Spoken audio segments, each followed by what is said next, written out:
Olá, muito bom dia para você que assiste o canal do Boi nesta manhã de terça-feira, dia 13 de fevereiro de 2018. Para você uma excelente manhã, um bom dia para você pecuarista, para você produtor rural e para você que nos assiste aqui pelo canal do Boi.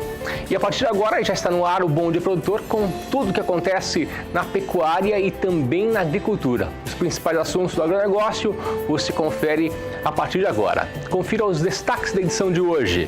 Mapa afirma que bois exportados à Turquia estão ótimos. Saiba como melhorar a qualidade do leite. Também, na edição de hoje, você vai tirar dúvidas com relação à principal doença que acomete cavalos, que é a laminite. Aprenda a identificar plantas tóxicas e garanta a saúde do seu rebanho. Tudo isso e muito mais a partir de agora no Bom Dia Produtor, que já está no ar.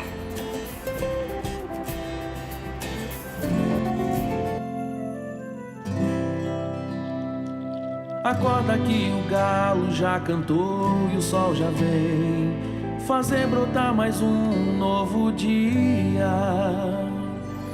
Lenha no fogão, café pra esquentar e a bicharada no quintal.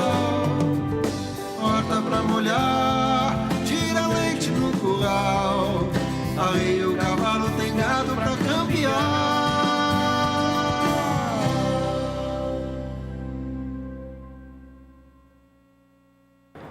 Bom Dia Produtor inicia essa manhã de terça-feira falando sobre os bois que foram transportados para a Turquia. O Ministério da Agricultura recebe relatórios diários do comandante do navio que deixou o Porto de Santos com 25 mil bois embarcados. E entre as informações que constam é que os bois estão bem. Mais detalhes você acompanha agora na reportagem de Odacil Canepa. Antes de sair do Brasil, os animais permaneceram por muito tempo no Porto de Santos. E uma liminar chegou a obrigar o desembarque dos bois que foram vendidos para a Turquia. O diretor do MAPA garantiu que o processo de exportação atendeu todas as normas do bem-estar animal. Sobre um laudo que teria apontado maus tratos, o diretor do MAPA garante que faltou embasamento técnico. O sistema brasileiro é muito robusto. Ele já ocorre há décadas, que vem sendo feito investimentos fortes do governo federal, governo estadual e, obviamente, com a participação no que compete do próprio setor privado. E o que foi colocado, na verdade, é uma argumentação deferida pelo juiz naquele momento, que logo depois foi revista. E demonstrando, obviamente, reforçando a rigidez de todo o sistema que diz respeito não só à exportação de bovinos vivos, quanto às questões sanitárias e de bem-estar animal adotado para qualquer outra finalidade. Condições sanitárias. O Ministério da Agricultura, ele acompanha o processo desde a quarentena que ocorre na propriedade rural, quarentenas até de 21 dias, fazendo exames dos animais, selecionando os animais, acompanhando a parte de nutrição, alimentação, propriedades previamente habilitados, registrados pelo Ministério, enfim, com acompanhamento veterinário e até o embarque e, consequentemente, também a gente monitora a viagem desses animais através de relatórios que recebe pelos veterinários ali presentes do país importador. Maus tratos aos animais. E não há absolutamente nenhum tipo de maus trato. O que existe, e muitas das vezes é confundido por questões ideológicas ou até por questões de sentimento, e o bem-estar animal não pode ser uma questão meramente dó do animal, é que num sistema de produção de animais, como o Brasil tem, animais criados a pasto, animais saudáveis, criados de forma extensiva, o comportamento dos animais são comportamentos de animais mais agressivos do que animais criados confinados, historicamente. E, consequentemente, eles têm todo um manejo diferenciado. E é importante que esse manejo ele ocorra de uma maneira que zele, primeiro, a segurança do ser humano, bem como também de prevalecer a questão de evitar qualquer tipo de maus tratos, qualquer tipo de prejuízo perante o animal, porque já é incompatível com o próprio sistema de produção. No sistema de produção da pecuária, necessita-se ter preservado o bem-estar do animal com princípios essenciais, universais, como não faltar água e comida, senão o animal não tem uma produção, ideal, não faltar a questão sanitária, por isso existem vacinas e campanhas e ações para que o animal possa evitar ficar enfermo. Então são ações que os pecuaristas adotam e até políticas nacionais em cima disso para preservar a saúde e o bem-estar dos animais e, consequentemente, também o ganho econômico. Por quê? Porque são animais criados para alimentar a sociedade. Grande parte da sociedade se alimenta de carne. Então, do mesmo jeito que existe o respeito aos que são veganos, que não se alimentam de carne, há que ter a reciprocidade para aqueles que sim entendem que a carne é um alimento importante e rico. Novas exportações. Seguramente, já existem vários protocolos firmados e cada vez mais abrem-se novos protocolos. Óbvio que existe um limite, um teto para essa exportação mundial e hoje está em torno de 600 mil animais por ano e já chegamos a patamares até de 1 milhão. Já é uma prática que ocorre há uma década e meia, né? E isso só tem ocorrido graças a políticas acertadas de erradicação de enfermidades que existiam no país e não existem mais, né?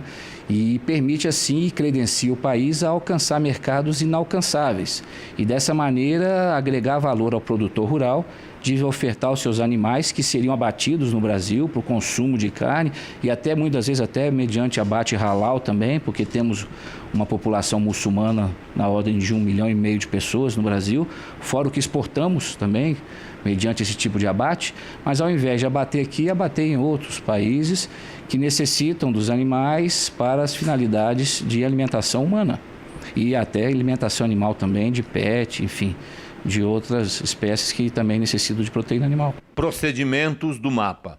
Bom, a situação segue na normalidade, o bom senso prevaleceu no processo, há uma instituição secular que vem acompanhando e monitorando esse processo, que é o Ministério da Agricultura. Especificamente, o Ministério adota as regras que internacionalmente são recomendadas e o Ministério é signatário da Organização Mundial de Saúde Animal e, aliás, membro até fundador desde 1924, razão pela qual acreditamos que o processo tem condição de melhorar, como todo e qualquer processo, toda e qualquer ação governamental e privada, mas as garantias hoje ofertadas são garantias que preservam, sem sombra de dúvida, a condição sanitária e o bem-estar desses animais. Outras 100 mil cabeças de boi vivos devem ser exportadas para a Turquia. Odacil Canepa para o SBA. E agora o assunto é com relação à previsão do tempo e também as condições de solo para as regiões brasileiras. E nós começamos com a região centro-oeste, que deve receber chuvas de forma irregular nesta semana. Algumas localidades deverão receber mais volume de água do que em outras localidades. Mas quem vai explicar melhor agora é a Juliana Rezende da Somar Meteorologia, que traz as informações. Juliana, muito bom dia. Conta pra gente como ficam as chuvas na região centro-oeste. Olá, bom dia a todos. Olha, há possibilidade da umidade do solo diminuir na região centro-oeste, mas de maneira muito fraca. Isso porque as instabilidades, apesar de perderem intensidade, as chuvas ainda vão seguir ocorrendo na região. Então, se a umidade do solo diminuir, não vai prejudicar o crescimento dos pastos na região centro-oeste, porque o solo segue com bastante umidade, principalmente no Mato Grosso e no estado de Goiás, com índices que passam de 90%. Nos próximos 5 dias, então, ainda tem previsão de chuva na região. É uma chuva dessa vez de fraca intensidade, na maior parte da região. Mato Grosso, Goiás, grande parte aqui do norte do Mato Grosso do Sul ainda recebe chuva com baixo volume de água. Apenas o noroeste do Mato Grosso é que deve receber as instabilidades mais frequentes e intensas, isso por conta da influência da umidade da Amazônia. No decorrer do segundo período, até pelo menos o dia 22 do mês de fevereiro, as instabilidades ganham mais intensidade agora na região centro-oeste. Então, Mato Grosso, Goiás, e ainda também algumas áreas do norte do Mato Grosso do Sul passam a receber acumulados em torno de 30 milímetros, o que é mais significativo agora para o crescimento dos pastos. Então, de maneira geral, apesar da diminuição da chuva por alguns momentos na região centro-oeste, o solo ainda segue com boas condições hídricas e os pastos mantêm bom ritmo de crescimento. Daqui a pouco eu volto com mais informações do tempo. Juliana, obrigado pelas informações, pela participação. E bom dia, produtor. Eu acho você sempre atualizado com relação às novidades que acontecem pelo mundo. Existe uma tendência mundial que é a produção de carne gourmet e também a venda desse tipo de carne. E Você conhece as boutiques de carnes? Nós vamos conhecer agora um pouquinho mais sobre esse mercado, numa reportagem feita pela Carla Martins. Veja. Você já ouviu falar em boutique de carne? O termo ainda é novo no Brasil e pouco utilizado. Mas saiba que essa é uma nova tendência de mercado que tem ganho espaço e deixado para trás os tradicionais açougues. É que o grande diferencial está não só na aparência do estabelecimento e na qualidade do produto, mas na manipulação da carne e no atendimento personalizado. Na boutique, o produto já vem cortado, embalado a vácuo, alguns já vêm até temperado e também pode ficar armazenado em freezers. O consumidor logo percebe que a carne ganha um visual mais bonito e sofisticado. Nada a ver com os tradicionais açougues, onde as peças inteiras ficam dependuradas por ganchos ou colocadas sobre um balcão. Selecionamos algumas boutiques mais conhecidas mundialmente. Em Sydney, na Austrália, está localizado o Victor Church Butcher, a boutique de carnes mais famosa e luxuosa do mundo. Fundada em 1876, a loja possui fachada refinada com vitrine de vidro refrigerada para visualizar carnes vermelhas e brancas. O interior da loja também chama a atenção pelo luxo e sofisticação. A Itália também aporta uma das boutiques de carnes mais conhecidas mundialmente. É o Antica Macellaria Cecchini, localizada na Toscana. O proprietário Dario Cecchini tem fama pelo seu grande conhecimento de carnes, além da receptividade aos clientes, frequentemente cantando, ouvindo ópera ou recitando longos versos da Divina Comédia de Dante Alighieri. Muito conhecida na França, a boutique de carnes Yves-Marie Le Bourdenec se destaca pela alta qualidade do produto através de carnes específicas de criadores selecionados. Um dos fatores que garantem o sucesso do estabelecimento são as trocas e parcerias com criadores de gado e o fato do proprietário Yves-Marie participar de todas as etapas de produção, desde a criação dos animais até o produto que vai à mesa do cliente. Eles de Mayfair é a boutique de carnes mais antiga de Londres e conhecida mundialmente. Fundada em 1830, seu diferencial era oferecer diversos tipos de carne branca, vermelha e até mesmo orgânica. Em 2015, foi obrigada a fechar suas portas, já que o alto preço do aluguel inviabilizou a continuidade do negócio. No Brasil, as boutiques de carne têm ganho espaço em várias regiões do país, já que o consumidor tem se tornado cada vez mais exigente.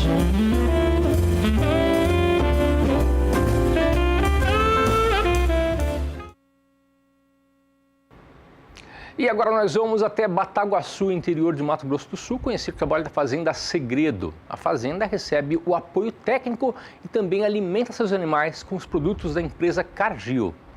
Veja detalhes na reportagem. O tour de exemplos da parceria Cargill-SBA faz agora uma parada numa verdadeira indústria de números, de produtividade, de resultados. Nos próximos minutos, nós vamos mostrar um pouquinho mais de alguns segredos da Fazenda Segredo. Tudo aqui funciona muito bem, sem mágica. Segredo só no nome da empresa criada por Adilton Boff Cardoso e que tem como estratégia principal aplicar bem as tecnologias de parceiros como a Cargill, que potencializa a genética selecionada desde 2002 e que tornou esse Nelore referência graças ao rigor de avaliações que, por exemplo, descarta machos que bem poderiam estar cobrindo vacas em outros endereços. Mas não aqui. Nesse espaço, os animais recebem dieta com núcleo, formulação e acompanhamento da Cargill. Nesse avanço tecnológico, nós não podemos errar, porque uma errada vai comprometer muito tempo de melhoramento. A gente tem que ter produtos específicos para cada categoria e, para isso, tem o Dr. Renato, da Nutron, da Cargill, que nos assessora. E sempre direcionando para cada categoria qual o produto indicado para a gente ter o melhor resultado. A gente precisava de um suporte de uma empresa como a Cargill para os animais expressarem toda essa genética que tem. Então, essa parceria já há 2 anos com a Cargill, a gente vem colhendo bons frutos. São projetos como esse que nos dão muita alegria e muito ânimo de continuar cada dia mais envolvido com o nosso negócio, na busca de produtos modernos, de desenhos de produtos inovadores e que atendam o objetivo final. O que era para ser uma bela tourama no campo virou boiada, que ficou fora dos 26,5% melhores da safra e não receberam o SEIP da Companhia de Melhoramento. Esses garrotes são irmãos dos que a fazenda vende em leilões e que fidelizam o mercado. Além de alguns cruzados, filhos de matrizes que escaparam de um índice que a fazenda se orgulha, o da precocidade sexual de seu grande tesouro, as fêmeas da Segredo. Quase 80% das novilhas emprenham aos 14 meses. Antes dos 2 anos, já pariram e rapidamente estão aptas à nova sincronização para reemprenhar. Como isso é possível? Um bom manejo e o Pro Beef Proteinado 30, que a Cargill fornece para ajudar a garantir o score das mães da Segredo, como esse lote do que a fazenda chama de vacas de sequestro, que saem do pasto próximas a parir, consomem silagem de cana com o Pro Beef Proteinado 45 até voltar à maternidade e parir de novo. Nós estamos fazendo um indivíduo com alta precocidade em ambiente não artificial. Eles estão simplesmente respondendo de uma maneira super adequada e super interessante ao manejo tradicional da pecuária para uma recria de fêmeas em gestação e quando elas vão se tornar de nulíparas e imprimíparas. Uma fêmea, para poder ciclar, entrar em reprodução após o parto, ela precisa de energia de reserva. E o que o nosso produto faz? Faz com que esse capim, que é a base da nutrição desses indivíduos, seja utilizado da melhor maneira possível e que isso promova aquela condição corporal que é que realmente vai dar a garantia de uma reconcepção em ótimos níveis. Como nós vimos em imagens de novilha super precoce parindo, numa condição fantástica, então isso vai nos ajudar na reconcepção dessas novilhas, que elas precisam, além delas estarem paridas, elas precisam emprenhar novamente e elas estão parindo bem. E parindo bem já é um grande passo para a gente ter resultados satisfatórios na próxima estação de monta. Esse aqui é um momento daqueles que a gente pode dizer que a produtividade na Fazenda Segredo é evidente. Eu estou com uma grande cria que acaba de nascer aqui na fazenda, filha de uma novilha super precoce, que venceu o desafio. Sinal de que ela vai carregar daqui para frente esse melhoramento genético que a fazenda sempre buscou e que encontra nas gerações cada vez que desafia os seus animais. O resultado dessas novilhas que ficaram prenhes nesses desafios tão grandes, já com bezerro ao pé, com 24 meses, ou seja, a gente tem consciência da importância e da responsabilidade que é suprir toda essa genética espetacular que a Segredo produz, né, com os nossos produtos de nutrição e o nosso embasamento, que não vem só com nutrição. A nossa empresa é uma empresa de informação.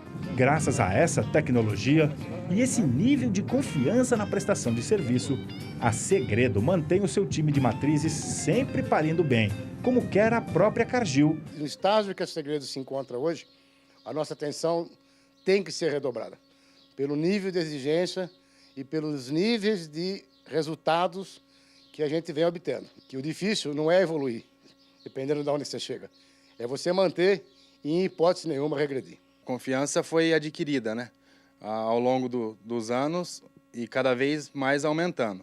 E por isso que a parceria vem se consolidando cada vez mais, porque a gente tem confiança e está vendo na prática o resultado dos produtos. E o time está ganhando?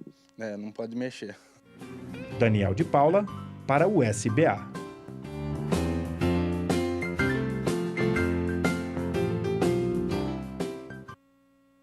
Manhã de terça-feira e você junto com a gente, mas fique por aqui porque daqui a pouquinho teremos muito mais informações na sua manhã nesse feriado nacional.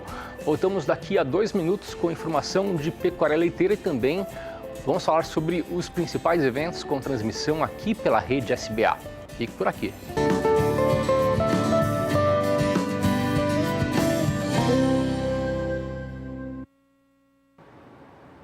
7 horas e 47 minutos pelo horário brasileiro de verão. Bom dia, produtor, de volta na sua manhã de terça-feira, feriado nacional, e você por aqui junto com a gente, conferindo as principais informações do agronegócio.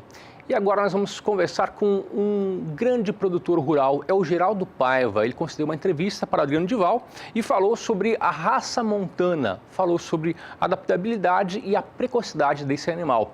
Você confere agora na entrevista aqui no Bom Dia, Produtor.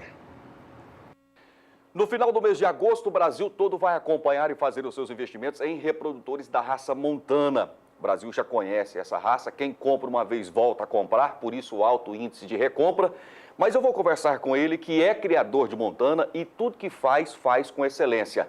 É aquela velha história, né? Onde o Geraldo Paiva coloca a mão, vira ouro.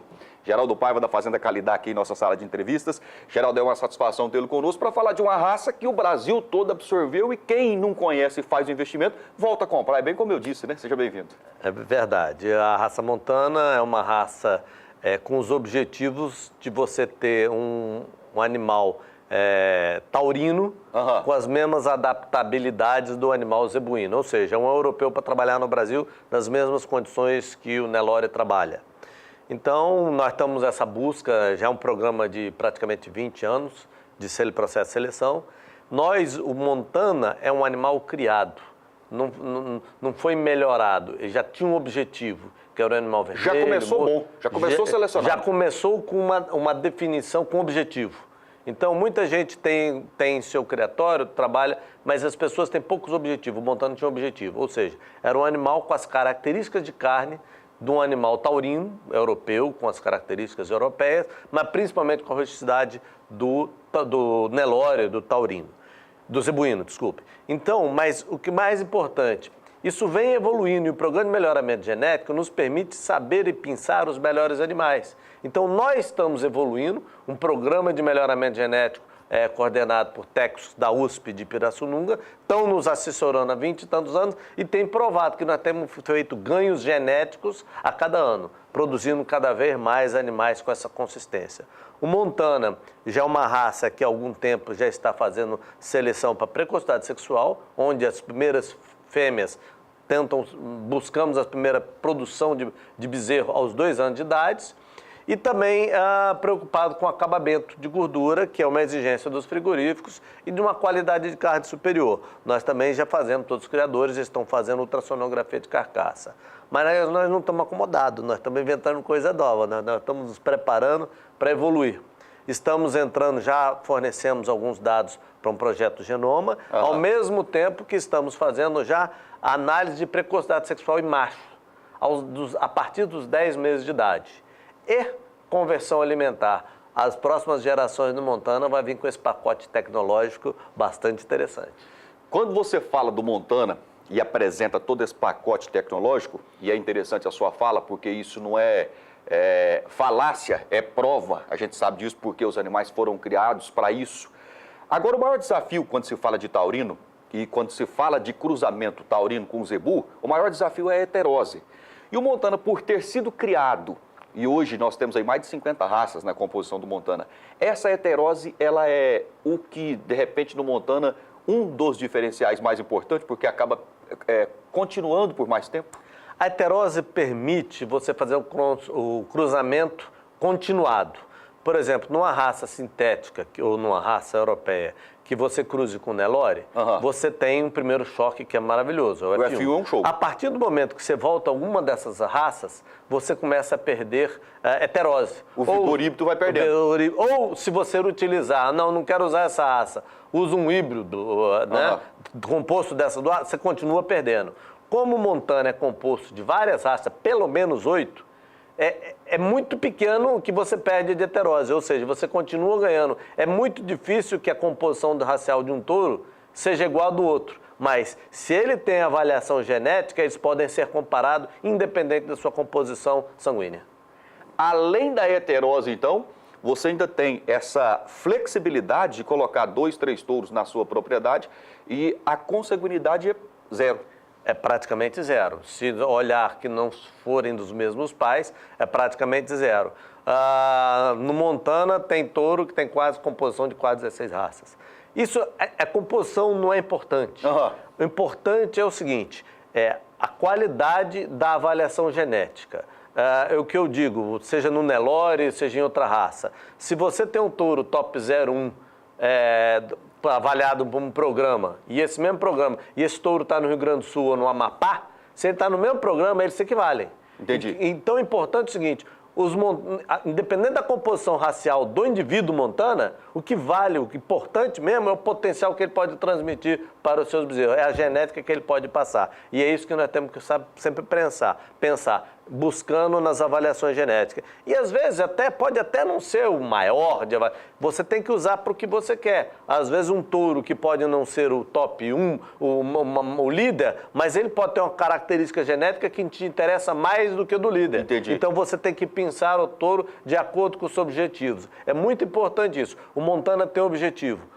Todo criador deveria ter um objetivo, ou ser criador de bezerro, ou ser criador de garrote, ou fazer o ciclo complexo. A pessoa precisa saber quais são os objetivos e comprar o touro adequado de qualquer raça para atingir esse objetivo. E sempre vai ter um touro avaliado que vai atender a necessidade do comprador, do consumidor. Falando de criatório, como é que está a fazenda Calidar no Montana? Eu sei que tem um processo evolutivo constante na Calidar. Nós somos meio irrequietos, então nós temos utilizado novas ferramentas tecnológicas, estamos buscando produzir animais superiores. Esse ano nós vamos bater o nosso recorde, praticamente quase 250 transferências de embriões, só de fêmeas de alto valor genético, com reprodutores de alto valor genético. Possivelmente devemos ter até mais um salto dentro do rebanho da Calidar, porque antigamente a gente usava algumas vacas medianas mais comuns. Esse ano nós usamos um pacote de vaca líder de sumário e nós vamos trabalhar com isso. Então nós devemos dar mais um upgrade dentro do programa. A Calidar deve dar mais um upgrade dentro do programa Montana. E para nós, todas as fêmeas que não tiveram sua primeira cria aos 2 anos, esse ano estão sendo descartadas. Não serve para nós, não serve para o mercado. Nós estamos botando tudo para o frigorífico. Então, ou a fêmea tem a sua primeira cria aos 2 anos, ou a precocidade sexual vai ser adotada, inserida, não basta estar no papel, eu quero o bezerro a mais. Esse bezerro a mais é que faz a diferença na conta do fim do mês, na operação pecuária. Nós precisamos brigar por melhor rentabilidade e nós estamos buscando melhor rentabilidade. E são esses animais que serão disponibilizados ao mercado. Isso é interessante da Calidar, porque vocês não são colecionadores, vocês disseminam essa genética de ponta. Nós temos feito força para poder dar trabalho, bastante investimento tecnológico, como eu comentei. Nós estamos desafiando as fêmeas de 11 aos 14 meses e agora começamos a desafiar os machinhos a partir dos 10 meses de idade. E já tivemos essa primeira safra que nós fizemos, já tivemos algumas surpresas bastante interessantes. E esses animais que produziam sêmen aos 10 meses de idade, já vai nascer a cria dele aos 2 anos. Quando ele tiver 2 anos, já tem um bezerro no pé dele para você poder mensurar se ele é bom mesmo. O indivíduo bom não é o que tem a melhor nota, é o que passa as melhores notas. Esse que é o cara bom, esse que é o cara que nós estamos procurando. Você está falando para mim que você já está conseguindo sêmen aos 10 meses nos touros? Alguns animais já estão produzindo sêmen aos 10 meses de idade, que são os irmãos das fêmeas que estão empreando de 11 aos 14 meses. Também eu estou sabendo que tem um desafio alimentar lá também, que esses animais serão submetidos, que eu não sou baú para guardar segredo lá na Calidar, não é isso? Nós vamos começar a partir agora de abril, estaremos fazendo já teste de conversão alimentar. Qual que é a intenção desse teste? Buscar indivíduos que ganhem maior peso, comendo menos. Então serão feitos já a safra de 2017, já será toda desafiada, todos os machinhos serão desafiados. Nós vamos avaliar esses animais, inclusive descobrir qual é o nosso trabalho de pesquisa, não só o animal que ganha mais peso comendo menos, mas quais são as fases da idade dele que melhor responde a esse tipo de alimentação. Então, até isso nós estamos fazendo esses estudos acompanhados pelos técnicos da USP de Pirassununga. E todo esse pacote tecnológico que o Geraldo acabou de mencionar, acontece esse ano mais uma vez a exposição desse produto. No final de agosto nós teremos mais um mega leilão de Montana, né? Em final de agosto teremos um leilão, a princípio teremos um leilão aqui na Expo MS, estamos fechando a agenda com a Expo MS, mas será o segundo leilão presencial com a participação de criadores, de excelentes criadores de São Paulo, Minas, são excelentes parceiros que conseguem trazer um nível bastante forte. É um leilão pesado de qualidade, difícil de ser comparado em qualquer outra raça. Vem uma qualidade, acho que, se não me engano, no ano passado, a média foi top 4%. São poucos remates de qualquer que seja a raça que consegue botar um nível de avaliação desse tipo. Todo Central foi comercializado. Foi e possivelmente deve ser. Será novamente. Será novamente. Vem surpresa. Os criadores de Montana, os principais touros, eles acabam, como eles são muito precoces, a gente acaba coletando e disponibilizando pro mercado. Então, a gente usa, multiplica, mas ao mesmo tempo oferece para o mercado o que a gente tem de melhor. Maravilha. Geraldo, sucesso para você, boa sorte e para todos os criadores de Montana. E eu tenho certeza que o leilão também será um sucesso. Obrigado a todos. Aguardo todos que puderem ver ou comparecer em final de agosto aqui em Campo Grande, durante a Expo MS. Daqui até lá você volta para falar mais a respeito do Montana e falar do cavalo crioulo da Calidad também. E não esquecer que vai ser transmitido pela lente do SBA. Pelas lentes do SBA. Abraço, sucesso, tudo de bom. Obrigado, um abraço a todos. 2017 foi um ano de grandes marcos e também de grandes avanços para a pecuária brasileira. E 2018 tem as melhores expectativas para a pecuária. E sobre esse assunto que a repórter Rosa Cabral conversou com Carlos Viacava, ele que é vice-presidente da NCP e deu uma entrevista exclusiva para a nossa equipe de reportagem. Veja. Viemos a Paulínia, estado de São Paulo, para conversar com o vice-presidente da ANCP, que é a Associação Nacional de Criadores e Pesquisadores. Isso mesmo. E obrigada por nos receber aqui, prosear um pouquinho sobre a produção nacional. Muito obrigado, Rosa, é muito bom ter você aqui, o Canal do Boi, mais uma vez com a gente, e ajudando a explicar, né, o que é o melhoramento genético, por que o melhoramento genético, essa grande incógnita aí que está no ar, que, aliás, hoje já não está mais, né? Hoje já está assimilado pela pecuarista do Brasil inteiro a importância do melhoramento genético. Tá certo. Bom, e como que está, no caso, o direcionamento da ANCP, seu Viacava, para os programas de avaliação genética do zebu? Aí nós estamos falando de Nelore, Guzerá, Brahma, Tabapuã. A ANCP, ela presta esse trabalho de avaliação para 4 raças e também para outros países. Tanto no Paraguai como na Bolívia, nós temos uma participação efetiva, inclusive da ANCP, ajudando esses outros países também. E a ANCP está aberta a receber outros grupos de criatórios para fazer a sua avaliação. Como já tem alguém já começando, com umas novidades, que o nosso trabalho da ANCP é melhoramento genético, né? Dedicado especialmente ao zebu. Começou com o Nelore, era o PMGRZ, Programa de Melhoramento Genético da Raça Nelore, foi o primeiro, depois foi estendido para outros. Uma equipe altamente competente, o professor Raizildo hoje comanda, já está lá praticamente desde a fundação, e um grupo de fazendas que estão lá desde a fundação, que nossa Fazenda São José é a fazenda número 7. Que privilégio, né? Bom, o programa que já tem o quê? 30 anos de seleção? Faz 30 anos o ano que vem, então são 29 anos hoje, 30 anos agora, daqui a pouco. Seu Viacava, quanto que o Nelore ainda pode crescer, por exemplo, no melhoramento genético e, consequentemente, aí na produtividade da carne? Esse é um processo que não tem fim, né? Você pode ir melhorando sempre, tem que melhorar sempre, né?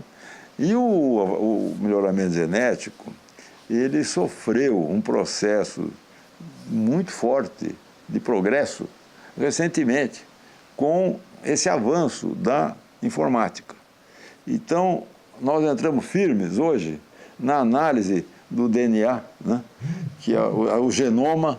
Isso está avançando muito rápido, né, com a NCP, aí agora com o Clarified, que é o nosso companheiro, fazendo a linkagem, ligar o que você vê no fenótipo, quer dizer, o que você vê no animal, no fenótipo, nos dados dos animais, no peso, são fenótipos, com o genótipo. Então você vai lá na genética, nos genes, e você consegue identificar marcadores para aquelas características.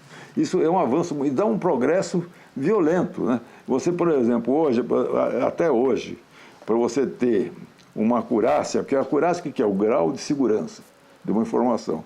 Para você ter uma informação de alta confiabilidade, você precisa esperar o touro ter 100, 200, 1000 filhos. Um animal com 1 ano de idade, você já tem acurácia de 60%, 70% de confiança. Então isso permite um avanço muito mais rápido do progresso genético. Acabou o negócio do touro famoso, o touro de 20 anos, o touro de 15 anos, que é uma tradição, isso acabou. Um touro agora vai durar 3 anos, 4 anos, acabou, já tem o substituto, com informações de confiança. Você tem que estar melhorando cada ano melhor e buscando o que você precisa, né?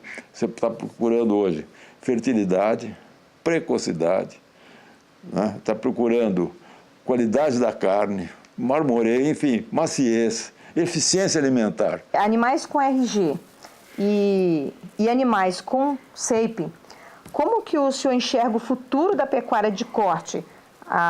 Haverá espaço aí para os dois segmentos?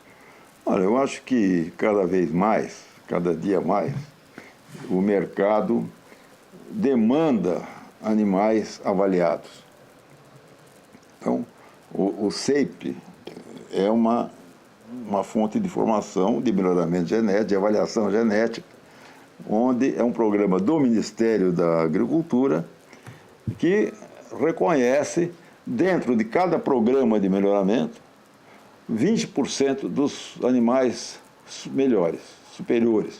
Em alguns programas mais antigos, isso chega até 30%, né? Porque depende da estabilidade do programa, da tradição daquele programa. Mas de 20% a 30% dos melhores animais. Isso ele está dizendo. Isso aqui, por esse programa aqui, ou qualquer que seja o programa, são 10 programas hoje que tem o SEIP do Ministério da Agricultura. Esses programas, cada um deles, dentro do seu programa, identifica os animais superiores. Então, esse é o que o mercado quer. O RG é importante? Não, não é importante. É importante para a informação genealógica, é importante. E é sem dúvida, eu já volto a dizer, o melhoramento depende da informação da genealogia. Mas o mais demandado hoje é exatamente o SEIP, é exatamente a avaliação genética. Pode não ter SEIP, eu posso, por exemplo, dentro do meu rebanho, eu tenho um animal que não está entre os 20% melhores do SEIP, está entre os 30%. É um animal que eu tenho avaliação, eu sei que ele está entre os 30% melhores, ele é DECA 3, é um excelente animal. Eu posso vendê-lo também, só que ele não está classificado com SEIP, porque não está entre os 20%.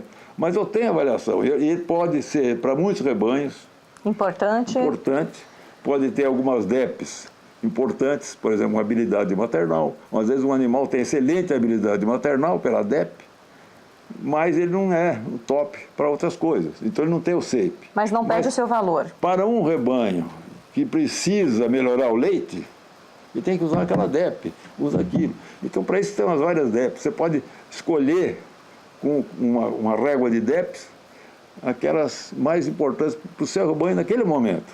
Uma coisa importante, por exemplo, hoje em dia, peso ao nascer. Já vi várias reportagens recentemente de problemas que o Nelore está começando a ter, com bezerros nascendo muito pesados e com problemas de parto, distóxico, porque o bezerro é muito grande, acaba que morre no parto. Isso foi muito comum nas raças europeias, nas raças britânicas, e foi motivo de preocupação dos programas de melhoramento. Hoje, aqui no Brasil, nós começamos a pensar nisso. Então, às vezes você olha, eu estou com um problema lá, está morrendo muito bezerro no parto, bezerro muito grandes. Então você tem aqui a DEP para peso ao nascer. Então eu vou escolher um animal que eu sei que o bezerro vai nascer leve. Isso vai prejudicar o bezerro? Não vai. É uma vantagem daquele touro, é o bezerro nascer com peso leve e depois cresce e se desenvolve como os outros.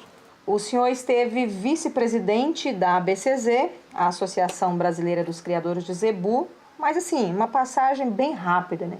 O que aconteceu? O senhor não recebeu algum apoio que desejava ou implementar algum projeto? Por quê?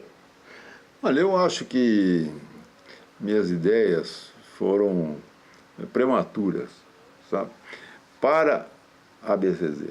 O mercado já está aí tocando isso aí há muito tempo e a BCZ ainda está resistindo a mudanças. E eu quis propus mudanças para aumentar o registro, para melhorar, avançar com o melhoramento genético, para ter outra abertura, sabe? Incorporar toda a pecuária brasileira dentro da BCZ. Encontrei lá um sistema onde os registros, que a fonte de receita principal da BCZ, o registro caindo. O melhoramento genético adormecido. Então eu procurei reforçar essas questões. Um programa que aumentasse o número de registros, um programa que trouxesse à tona o maior debate sobre o melhoramento genético, que trouxesse uma expogenética mais técnica, mais científica, com o mundo inteiro participando, coisas desses avanços. E, como eu disse na época, foram ideias prematuras, ou um pouco fora de hora, tinha que esperar mais um pouco. E eu estou meio velhinho, não aguento esperar muito, sabe? Tem que andar logo as coisas, né? Então eu achei que estava um pouco fora de época e que era melhor eu me afastar, já que não encontrava naquele momento um eco, uma resposta para aquelas ansiedades que a gente tem, né? Eu acho que, de qualquer maneira, existe ali uma diretoria muito bem competente, comandada pelo Arnaldinho, que é meu amigo, foi o homem que me ajudou na seleção no começo. E acho que isso que eu deixei lá é uma semente. E uma semente que vai agora provocar alguma discussão, algum debate, e vai acabar trazendo algum efeito, né? Mais para frente um pouquinho, né? Demora um pouquinho, mas chega lá. Obrigada por nos receber. Obrigado, Rosa. Foi um prazer estar com você aqui. O Zaidan, um abração para você aí no canal do Boi aí, permanente e firme. Tá certo. Bom, e assim eu encerro essa prosa com Carlos Viacava, aqui de Paulínia, estado de São Paulo. Rosa Cabral, para o SBA. E daqui a pouquinho falaremos sobre produção leiteira. Falaremos para você, produtor rural, que quer fazer com que seu leite seja vendido com o melhor preço. Falaremos sobre a qualidade do produto e como você pode vender mais esse leite. Daqui a pouquinho, aqui no Bom Dia Produtor, nós voltamos em 2 minutos.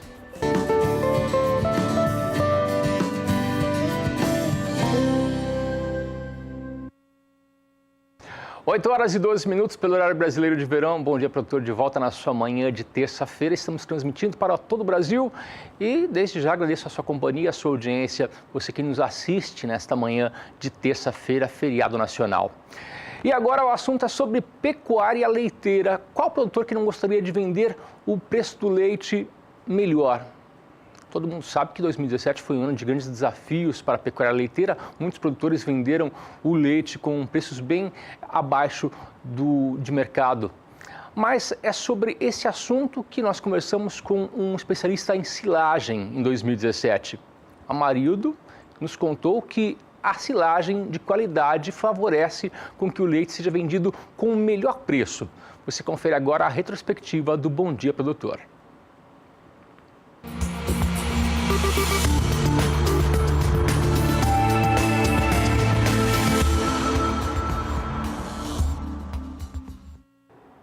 Se você se interessou pelo assunto, então, olha só, vamos falar sobre formas de melhorar o preço do leite.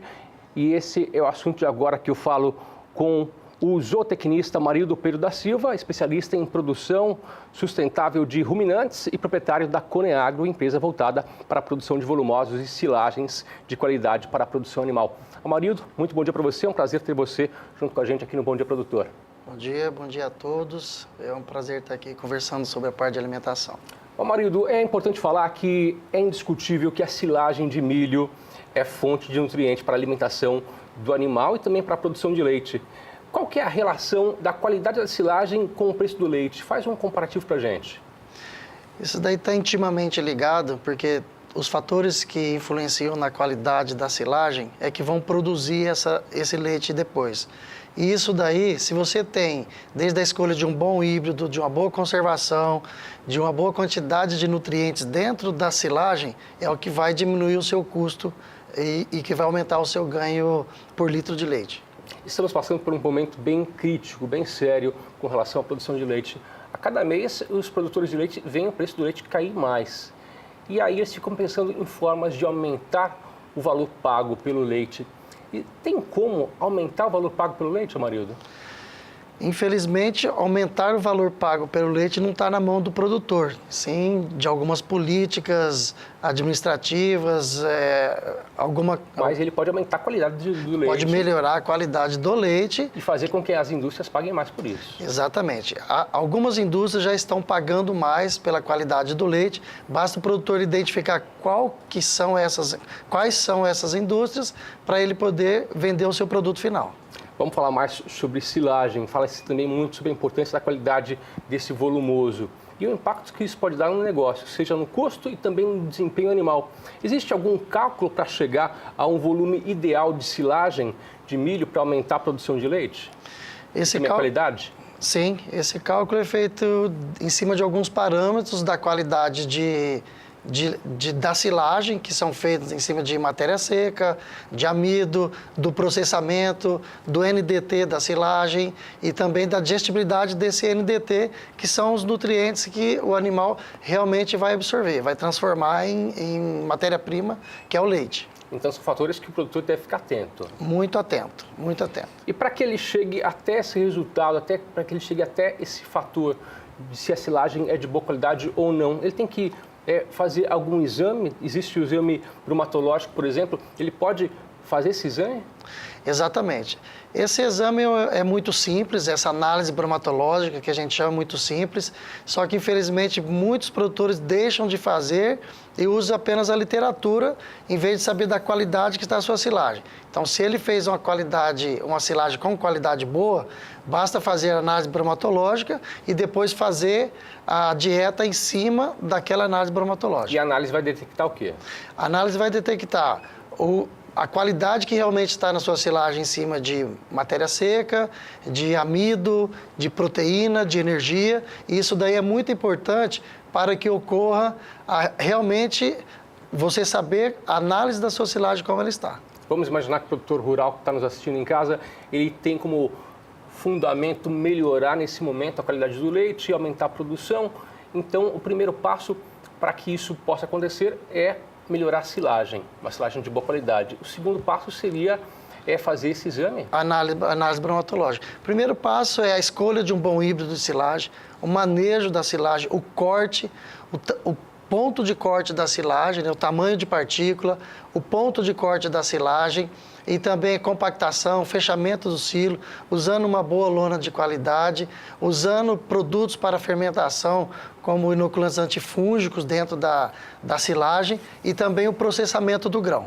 É muito importante. Deixa eu te perguntar, existe muita dificuldade para o produtor chegar a fazer todo esse processo? Porque muitas vezes o produtor fala assim, nossa, mas é muito difícil. Ele tem que contratar algum técnico do assunto ou não necessariamente?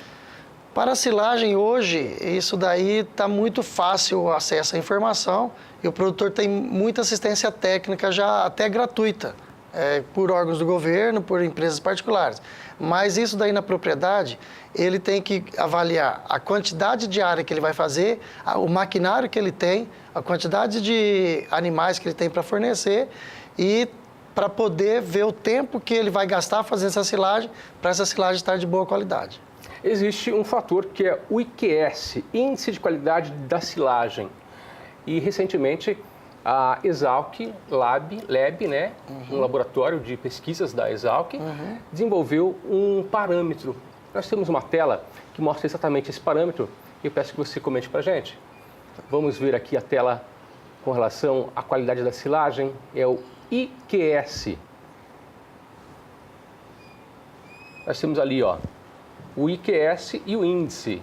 Isso. Seria um ranking, né? Ali aparece como as classificações bronze, prata, ouro e diamante. Como você avalia essa qualidade da silagem? Comenta para a gente um pouquinho. Exatamente. A Exalc, ela elaborou isso daí em cima de matéria seca, em cima de amido, acima do processamento do grão e acima de FDN e digestibilidade do FDN. Não que a sua silagem, se ela esteja no bronze ou no prata, que ela vai estar ruim, mas esse é um índice próprio da Exalc, do laboratório, que eles desenvolveram para poder avaliar a silagem das amostras que os produtores mandam para eles. E claro que quanto mais próximo de 100%, a sua silagem estaria melhor. Nós temos, em cima do processamento, do amido, da matéria seca, realmente esses são os parâmetros que mais dão a avaliação de uma boa silagem ou não. Então vamos ver se eu entendi. Com o exame bromatológico em mãos, ele tem alguns parâmetros que vão chegar a essa pontuação. Isso, através de um técnico você vai fazer a leitura da análise, né? São em torno de 20 itens que são analisados, mas principalmente esses que eu falei para você, e aí ele vai estar classificando dentro desse padrão aí, para poder falar se a sua silagem está de uma boa qualidade ou não. Perfeito. Também nós temos mais duas telas, que é um comparativo de um estudo realizado pela Exalc Lab. Vamos ver. Esse comparativo mostra uma silagem de boa qualidade e uma silagem de média qualidade. Nós temos ali o gráfico, onde Sim. você pode ver que a silagem de boa qualidade tem alguns fatores que sobressaem pelo indicador. Comenta com a gente aqueles fatores ali, que seriam aqueles fatores ali, o MS, o PB, o FDA... Esse aí é o seguinte, a matéria seca, então vou fazer um parâmetro rapidamente, é matéria seca, que é a silagem, que é aquilo que realmente o animal vai absorver a ingestão de matéria seca, que é onde estão os nutrientes. É proteína bruta, que é o que o animal precisa também. A proteína, ela não se torna o mais caro da silagem, sim a parte de energia e digestibilidade do animal. FDA e FDN, que tem que estar intimamente ligado, que são a relação da parte que vai ser digestível da fibra do alimento, e o amido, que se torna um dos mais importantes, que quanto mais amido você tem na silagem, melhor é a sua silagem, que é o que tem que estar pronto para a fermentação e o que vai fazer produzir o leite. O KPS é a parte de processamento, que é o tamanho da partícula, que é muito importante na parte de da digestibilidade do material. E também a digestibilidade do FDN, como eu falei para você. Tá? E o IQS são todos esses fatores juntos, de matéria seca, amido e digestibilidade, onde ele vai dar o índice de qualidade da silagem. Perfeito. E nós temos uma outra tela que mostra um comparativo. Nesse comparativo, o produtor pode acompanhar as composições das duas dietas e também o custo diário da alimentação da vaca por dia. Comenta com a gente. Vamos falar um pouquinho sobre a silagem A e a silagem B de milho ali. Essa tela mostra claramente que quando você tem uma silagem que você tem um maior teor de amido, como nós vimos na tela anterior, e ele vai ter muito mais energia, você vai ter menor inclusão de milho moído na silagem, na dieta. Por quê? Porque o amido é o que dá energia e o milho, o grão, também é o que dá energia. Nessa silagem A, nós temos a inclusão de milho moído só de 1,6 quilos, enquanto nós temos que acrescentar 5,1 quilos de milho moído na silagem B. Sim. Então, isso daí, hoje, o milho é um dos maiores custos que tem dentro da dieta. Acaba tendo um gasto maior, né? Muito maior, muito maior. Nessa dieta do custo da alimentação de vaca da silagem A, ela se torna mais barata do que a silagem B, devido ao menos custo com a alimentação, com a qualidade da silagem. Ele gastando menos com a alimentação, ele vai ter um melhor lucro no leite. Perfeito. Produção de leite. E é importante também lembrar que o produtor ele pode ter acesso a essas informações, né, através da internet ou através também de algum técnico, né? Pode buscar uma assistência técnica para ter esse conteúdo. Também pode melhorar a qualidade do leite, pode vender o leite com preço melhor para a indústria. Para chegar nesse resultado, você acha que o produtor leva quanto tempo? Pode ser no primeiro ano mesmo, basta ele ter uma orientação técnica correta. Há 4 anos atrás, nós fizemos uma análise do parâmetro da qualidade de silagem no sul do Brasil, Paraná, Rio Grande e Santa Catarina, em 44 propriedades. Esse ano e o ano que vem nós vamos fazer aqui no estado para ver o panorama de como está a silagem de milho no Mato Grosso do Sul. Porque, basicamente, a silagem para leite é de milho, que é o que mais se torna uma relação melhor de custo-benefício.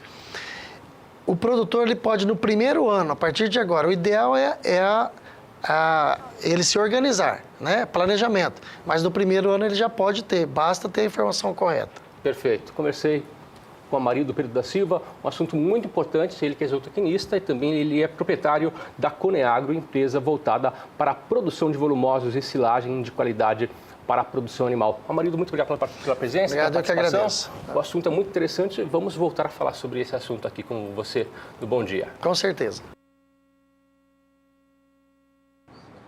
E agora o assunto é sobre previsão do tempo. Vamos falar sobre as condições meteorológicas para a região sudeste.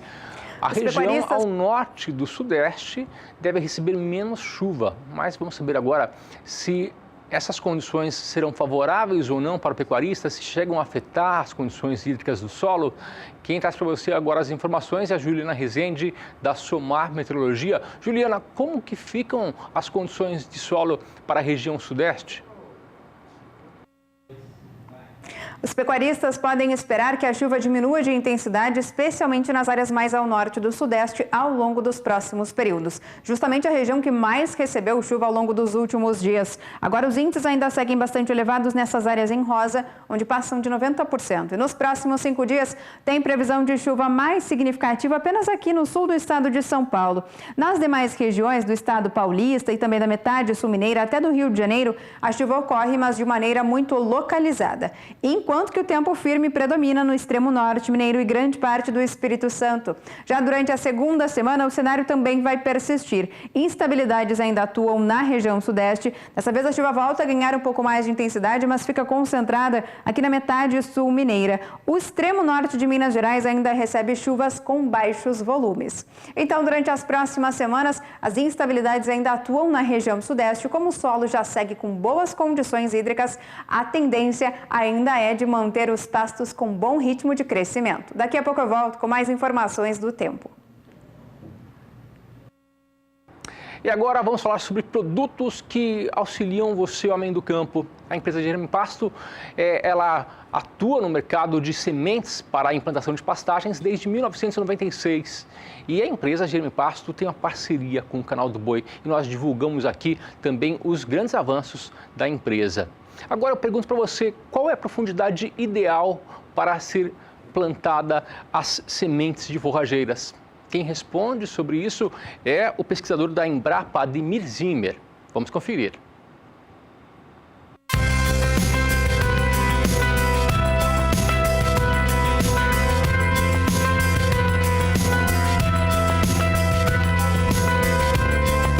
Nós vamos bater um papo agora com o Zimmer, pesquisador da Embrapa Gado de Corte. E o Zimmer, para a gente, é uma figura emblemática porque sempre nos recebe muito bem, com muitas informações, muitas tecnologias para passar para o produtor rural. E a gente aprende bastante com o Zimmer nas várias ocasiões que a gente pode conversar com ele. E hoje não será diferente e tem um assunto muito importante que muitas vezes o produtor rural ainda tem dúvida. Qual é a profundidade ideal para o plantio de forrageiras? Tudo bem, Zimmer? Bom dia para você. Bom dia. É importante o produtor estar atento para fazer uma boa semeadura da pastagem, que essa semente esteja incorporada ao solo. Pelo menos de 2 a 6 centímetros, onde ela vai estar em melhor contato com o solo, melhor contato com a umidade, vai germinar mais rapidamente e vai crescer mais rapidamente. Nós aqui estamos com teste, que nós já temos semeadura desde a superfície até 9 centímetros de profundidade e no caso da braquiária, até de 9 centímetros foi melhor do que a semeadura superficial, que é muito comum. Então, nós queremos que a semente seja incorporada ao solo. Essa regra é geral para braquiárias e também pânicos, não? De 2 a 6 centímetros, esse é o ideal? É, para pânico e para braquiária é nessa faixa de profundidade. E no sentido prático, o que nós queremos? O que o produtor pode fazer? Ele faz essa incorporação num plantio convencional, distribui a lança, incorpora com uma grade niveladora ou regula a semeadura que ele tiver para atingir essa profundidade de semeadura. Né? Que as semeaduras superficiais se corre muito risco. Se houver falta de chuva, ela não vai ter umidade para germinar. E essa superfície do solo, como agora, nós estamos aí quase no meio-dia, ela atinge até 60 graus de temperatura. Essa superfície, esse centímetro superficial, é o ambiente mais hostil para a semente. Isso são experimentos que nós vemos conduzindo desde 79 aqui na Embrapa Gado de Corte. E todas as forrageiras que nós lançamos, nós fazemos esses testes e comprovadamente nós recomendamos de uma forma geral pânicos, profundidade de semeadura é 2 a 6 centímetros e braquiária de 2 a 6, 2 a 7.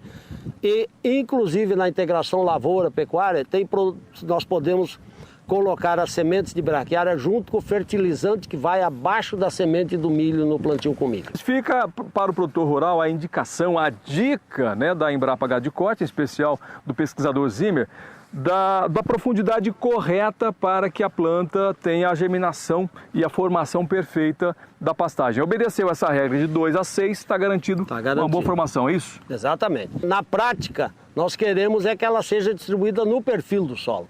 Mas o que é importante é que ela seja incorporada ao solo. Tá certo, não pode errar, né? Não pode errar. Não pode errar. Então fica a dica, então, aqui do Zimmer, da Embrapa Gado de Corte, para você efetuar o plantio de maneira correta.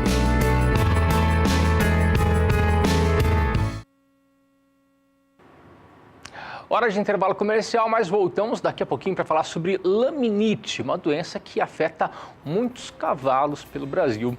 Esse é um dos assuntos do próximo bloco. Nós vamos a um breve intervalo, voltamos daqui a 2 minutos.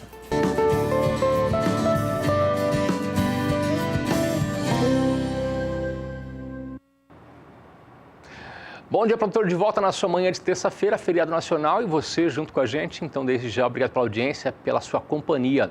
Agora, o assunto é para você que é criador de cavalos. Uma das doenças que mais afeta equinos é a laminite. Saiba mais detalhes sobre a doença e sobre como prevenir o seu animal da doença na entrevista que vamos conferir agora na retrospectiva do Bom Dia, Produtor. E por aqui a gente tem agora informação importante para você.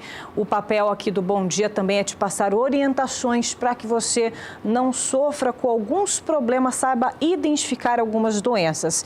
E olha, eu vou falar agora uma das doenças que mais preocupam os produtores que trabalham com cavalos e até mesmo touro de exposição, vaca de exposição, vaca leiteira, que é a laminite, popularmente conhecida como aguamento.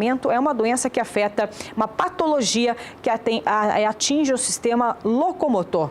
Um assunto recorrente aqui no Bom Dia Produtor, que vira e mexe.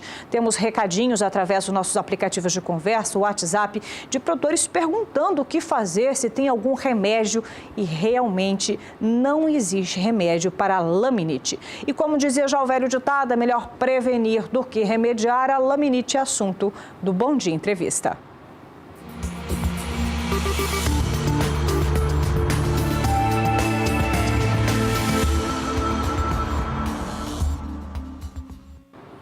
E para falar sobre o assunto, nós estamos recebendo, nós já colaborador aqui do Bom Dia Produtor, professor José Henrique Saraiva Borges, ele que é médico veterinário e também professor do curso de Medicina Veterinária da Uniderp. Bom dia, bem-vindo aqui, professor, novamente ao programa para falar de laminite. Bom dia, Elaine, tudo bom? Tudo jóia. Não é à toa que é a doença mais estudada no mundo e que não existe remédio. É a doença mais estudada, que mais aflige os produtores, os veterinários que trabalham com equino, e ainda não existe um remédio específico para tratar a laminite. A gente tem que ir tratando aos poucos, não existe uma receita de bolo, existem coisas que a gente consegue fazer para prevenir a laminite, mas realmente um remédio específico que trate todos os casos não existe ainda. E o que eu acabei de saber também, que ele não afeta apenas os cavalos, mas inclusive touros e vacas em exposições. Como é isso, professor? Realmente, poucos pecuaristas acreditam que a laminite acomete o bovino, e ele também acomete. A grande diferença é que no cavalo, o osso dentro do casco, ele roda, que a gente fala de rotação da terceira falange. No bovino, normalmente ele afunda, e isso dá a diferença dos sinais clínicos. No equino, o cavalo trava, ele não anda, fica deitado, que é uma reação muito aguda. Já no bovino, essas reações são a longo prazo. Como o osso afundou no casco, ele demora a apresentar os sinais clínicos. Então, seria sola dupla, úlcera de sola, broca no casco, e o produtor fica tratando esse casco e não descobre que a causa de fundo seria a laminite. E a laminite está associada à alta ingestão de grãos, de carboidratos, de alta fermentação. Então, os animais que comem muita ração, como equino, e assim como bovinos de alta produção de leite, animais destinados à exposição, os touros sendo preparados para leilões, são categorias que estão sob risco de desenvolver o problema. Tem que prestar atenção, né? Sem dúvida. Professor, não é à toa que a laminite, nós já temos aqui enfatizado algumas vezes no Bom Dia Produtor. Só para você de casa ter uma ideia, a primeira entrevista de laminite deu 8.000 visualizações, viu, professor? É muita visualização, é muita dúvida dos produtores que estão assistindo, e pensando nisso, nós fizemos uma matéria que você vai ver agora, e no retorno a gente fala mais sobre o assunto. Dá uma olhada. Dor e dificuldades para se locomover podem ser sinais de laminite. A doença, popularmente conhecida como aguamento, atinge os equinos e deve ser diagnosticada e tratada com rapidez. A laminite é uma doença que acomete o casco do cavalo. Na verdade, o tecido que sustenta o osso dentro do casco do cavalo. Então, ocorre um problema circulatório nessa região que irriga o tecido que se chama as lâminas do casco, e esse tecido se desvitaliza. E aí, o osso, que seria a terceira falange, que fica dentro do casco, ele fica solto, e existe um tendão que puxa esse osso para baixo, que a gente fala que roda o osso dentro do casco, que rotacionou o osso dentro do casco. O animal ele sente muita dor, ele começa a mancar, ele fica trocando os apoios também, ora pisa com uma mão, ora pisa com a outra, e ao se deslocar, na maioria das vezes ele joga o peso para o posterior, porque normalmente acomete principalmente a mão, os anteriores. Então ele desloca o peso para trás para facilitar a sua movimentação. Nesta clínica particular, que fica em Campo Grande, no Mato Grosso do Sul, encontramos alguns animais em tratamento. A incidência da doença é grande. Os estudos apontam que outras enfermidades acabam por desencadear no surgimento da laminite. É a doença mais estudada em cavalo. Ainda não se tem ciência exata da fisiopatogenia da laminite. Porém, a gente tem algumas teorias. Seria a endotoxina, que são fragmentos de bactérias gram-negativas, seria por fermentação num caso de cólica, por proliferação bacteriana num caso de retenção de placenta, infecção uterina, ou uma pneumonia muito severa, pode ser também um abscesso muito grande, qualquer coisa que cause uma proliferação de bactérias gram-negativas. Posterior à sua morte, libera a endotoxina, isso cai na corrente sanguínea e pode predispor a laminite. Das éguas internadas na clínica, 2 tiveram problemas no parto. A primeira teve a enfermidade e foi submetida à cirurgia. A segunda permanece no gelo por 72 horas, a fim de prevenir a doença. O tratamento ele é feito à base de anti-inflamatórios, drogas vasodilatadoras, drogas que diminuam a formação de coágulos, seriam os anticoagulantes, e gelo também é bastante indicado no tratamento dessa enfermidade.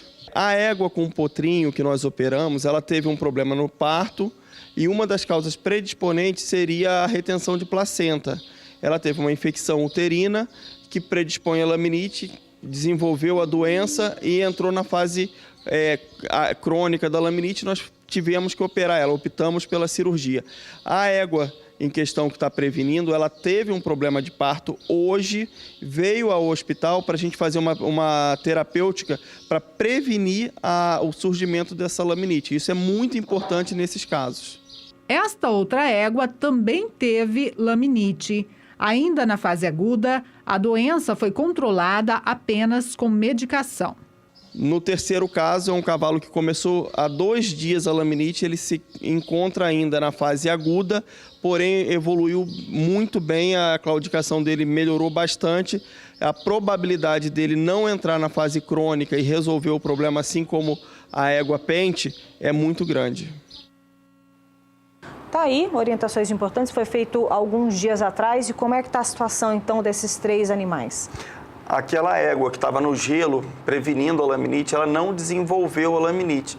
Que o tratamento mais eficaz para a laminite, na verdade, é prevenção.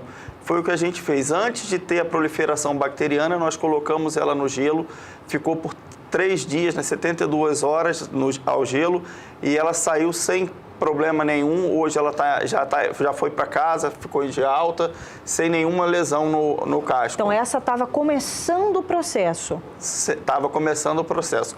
Quando a laminite já desenvolve, ela está instalada, aí o seu tratamento é um pouco mais complicado. E a gente fica tentando tirar o animal da fase crônica. O que seria a fase crônica? Quando esse osso já rodou dentro do casco ou quando tem mais de 3 ou 4 dias de dor. Aí, quando passa para a fase crônica, o seu tratamento se torna ainda mais complicado. E o terceiro foi o que já estava mais avançado? O terceiro estava mais avançado, nós fizemos uma tenotomia no tendão flexor digital profundo e ela está muito melhor hoje, está andando muito melhor, já está solta no piquete, com o seu potrinho, que foi uma égua que teve um problema no parto e a gente só recebeu ela após os sinais clínicos. E o que não fazer na propriedade quando já se identifica o problema da laminite? O que não fazer, não vamos tentar tratar com qualquer remédio. Como é um assunto muito sério, muito delicado, chama o veterinário da sua confiança. Não existe uma recomendação por telefone. Para esse tratamento existe abordagem séria, temos que fazer radiografia, muitas vezes a venografia para avaliar a circulação no casco, que seria o raio-x com um contraste na veia para mapear até onde está chegando essa circulação, para aí sim, junto com o proprietário, definir a melhor terapêutica para esse animal. Tá certo, informações sobre laminite, a doença que mais ataca tanto o cavalo quanto também temos os bovinos, né? Também sofrem desse mal. Se você já percebeu alguma dessas características, é bom procurar assistência técnica especializada, um médico veterinário que pode auxiliar e ver ao certo se trata-se de laminite. Sem dúvida. Nós conversamos com o médico veterinário e também professor da Uniderp, José Henrique Saraiva Borges, que está aqui sempre conosco, nos apresentando informações, orientações e forma de tratamento para doenças que acometem principalmente os equinos. Muito obrigada, professor.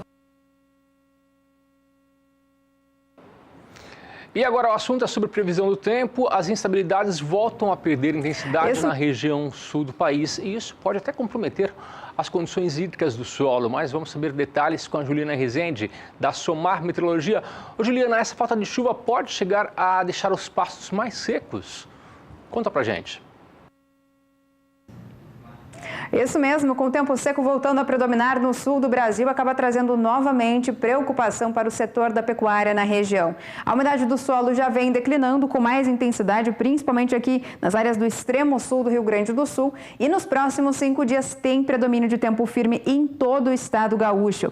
O oeste catarinense também não deve registrar instabilidades. A chuva ainda segue ocorrendo entre o estado do Paraná e todo o leste do estado de Santa Catarina. E é na faixa leste paranaense onde as instabilidades ganham força e tem risco até para temporais. Já durante a segunda semana, entre os dias 18 e 22 de fevereiro, as instabilidades voltam a se espalhar pelos 3 estados da região, mas a faixa leste do Paraná e de Santa Catarina é que devem receber as pancadas mais significativas. Nas demais áreas do sul do Brasil, chuva fraca e também de maneira irregular. Então, durante as próximas semanas, não tem previsão de instabilidades ganhando força nas áreas mais secas do Rio Grande do Sul. Com isso, os pastos ainda mantêm baixo potencial produtivo nessas áreas mais secas do estado gaúcho. Daqui a pouco eu volto com mais informações do tempo.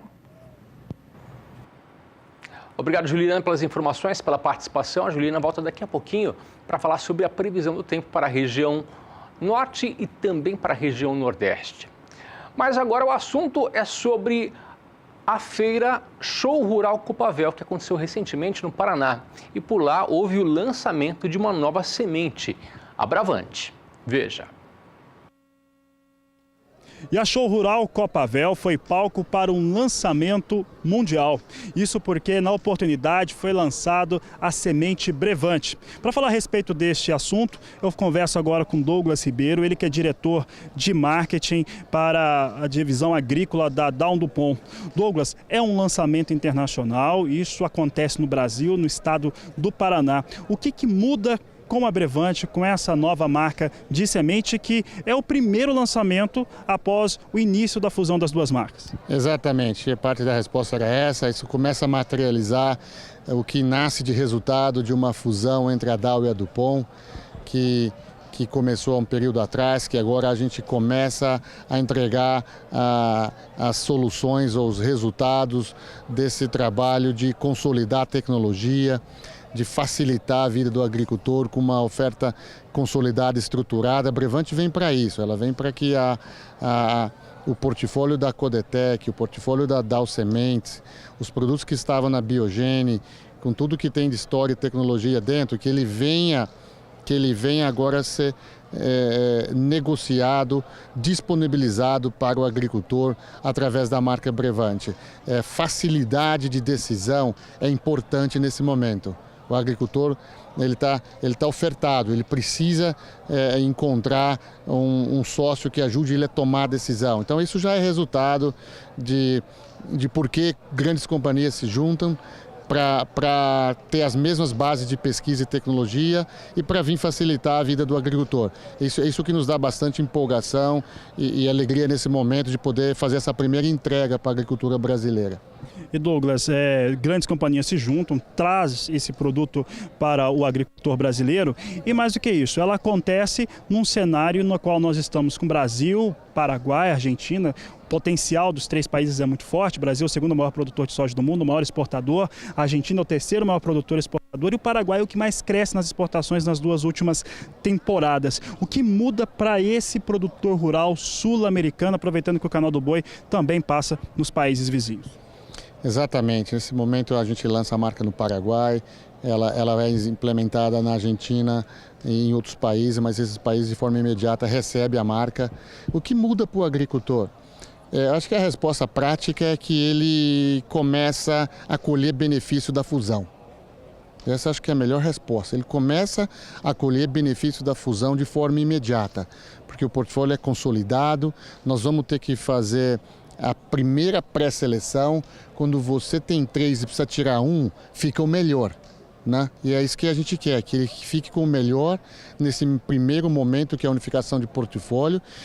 E no médio, mediano e longo prazo, ele já vai começar a colher o segundo resultado, que a gente podia chamar a segunda onda, que é juntar a histórica base de germoplasma de quase 100 anos da Pioneer Global, com a histórica base da Dow Sementes e começar a nascer os filhos desse casamento. Então, acho que no curto prazo ele vai começar a jogar com uma seleção melhor, e facilitar a vida para ele, e no mediano e largo prazo aí ele começa a colher frutos novos, de uma base muito mais ampla de tecnologia. Então, para o agricultor, a gente está confiante que o nosso propósito de servi-lo vai ser cumprido, e a Brevante materializa isso. Tá certo, Douglas Ribeiro, obrigado pela sua participação no Canal do Boi. Sucesso para você e sucesso para a divisão agrícola da Dow DuPont. Muito obrigado. Estamos muito felizes com o dia aqui e muito felizes com a cobertura que recebemos de vocês. Muito obrigado. Obrigado. Fabiano Reis para o Sistema Brasileiro do Agronegócio. A Universidade Federal de Mato Grosso, campus Sinop, em parceria com o Grupo VMX e empresas ligadas ao agronegócio, fizeram a primeira vitrine tecnológica agrícola. Você acompanha detalhes agora na reportagem de Valdir Pacheco. Um dia de campo voltado para a promoção do desenvolvimento da produção, visando discutir e apresentar alternativas tecnológicas disponíveis nos dias de hoje. O evento aconteceu na unidade demonstrativa da UFMT, instalada na fazenda VMX Armazéns Gerais, no município de Porto dos Gaúchos, no norte do estado. Nesta primeira vitrine tecnológica agrícola, os participantes estão recebendo palestras técnicas em 4 estações sobre fertilidade de solo para soja, milho e arroz. Na estação Milho em Consórcios, o doutor e professor da UFMT, Anderson Lang, abordou as possibilidades e melhorias para o sistema solo-planta na integração milho-braquiária. Existem várias vantagens do ponto de vista físico, químico e biológico. A gente já abordou alguma coisa da parte de química de solo, o benefício do uso do nitrogênio com a braquiária no sistema, melhora a eficiência de uso de nitrogênio, então a planta teria um gasto energético menor em processar esse nitrogênio com o sistema de braquiária. A gente apresentou alguns dados de compactação de solo, onde a braquiária ela vem como um descompactador e isso acaba melhorando também o uso do nitrogênio, porque a planta acaba fixando mais nitrogênio. Tem uma nodulação maior quando da presença da braquiária na área. Em outra estação, o professor de Fisiologia Vegetal do curso de Agronomia da UFMT apresentou a importância da fixação biológica de nitrogênio, principalmente na fase de enchimento das vagens. Nós temos armazenado dentro das vagens, são macromoléculas de proteína e os lipídios, aquelas macromoléculas de proteína que ficam ali armazenadas e que foram sintetizadas, elas dependem extremamente do nitrogênio que é assimilado por essas plantas. Quando a gente tem uma disponibilidade de nitrogênio maior para essas plantas, via mecanismo de fixação biológica, que é um sistema de nodulação eficiente, essas plantas, consequentemente, vão ter sementes com uma massa mais densa, ou seja, são sementes que ficarão mais pesadas e, consequentemente, isso reflete num lucro maior para o produtor.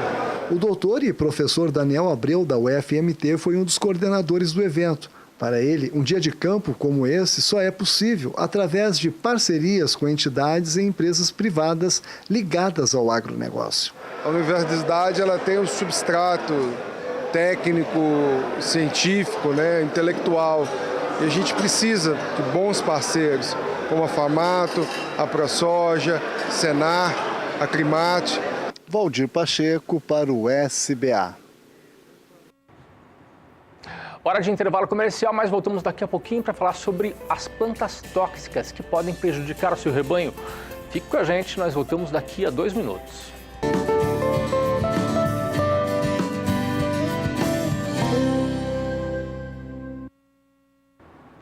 8 horas e 55 minutos pelo horário brasileiro de verão. Bom dia, produtor, de volta na sua manhã de terça-feira. E agora o assunto é de extrema importância para você, pecuarista. Você quer proteger seu rebanho contra plantas tóxicas? Então assista agora uma entrevista que a Elaine Valdez fez com um médico veterinário que deu dicas importantes de como você identificar essas plantas e salvar o seu rebanho. Assista. Por aqui a gente vai falar agora sobre plantas tóxicas. Aliás, elas são inimigas da produtividade e podem estar bem pertinho aí do seu rebanho mesmo, da sua propriedade, da sua empresa rural. No Brasil são mais de 100 se multiplicando pelos campos. E ao mesmo tempo que são alimentos bastante atraentes para o gado, principalmente em época de estiagem, elas representam prejuízos à saúde dos animais. E esse é o assunto para a gente poder identificar algumas espécies do Bom Dia Entrevista.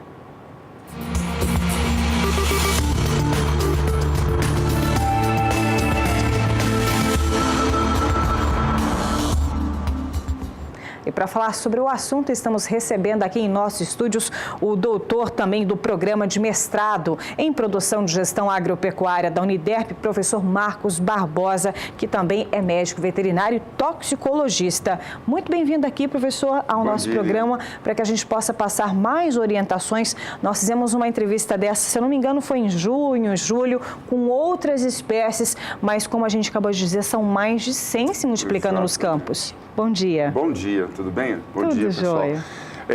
O assunto é vasto, farto, e se a gente voltasse a falar daquelas mesmas plantas, a gente tem um monte de coisa que poderia falar só delas, né? Como você falou na chamada inicial, nós temos plantas que são bastante palatáveis, outras que nem tanto.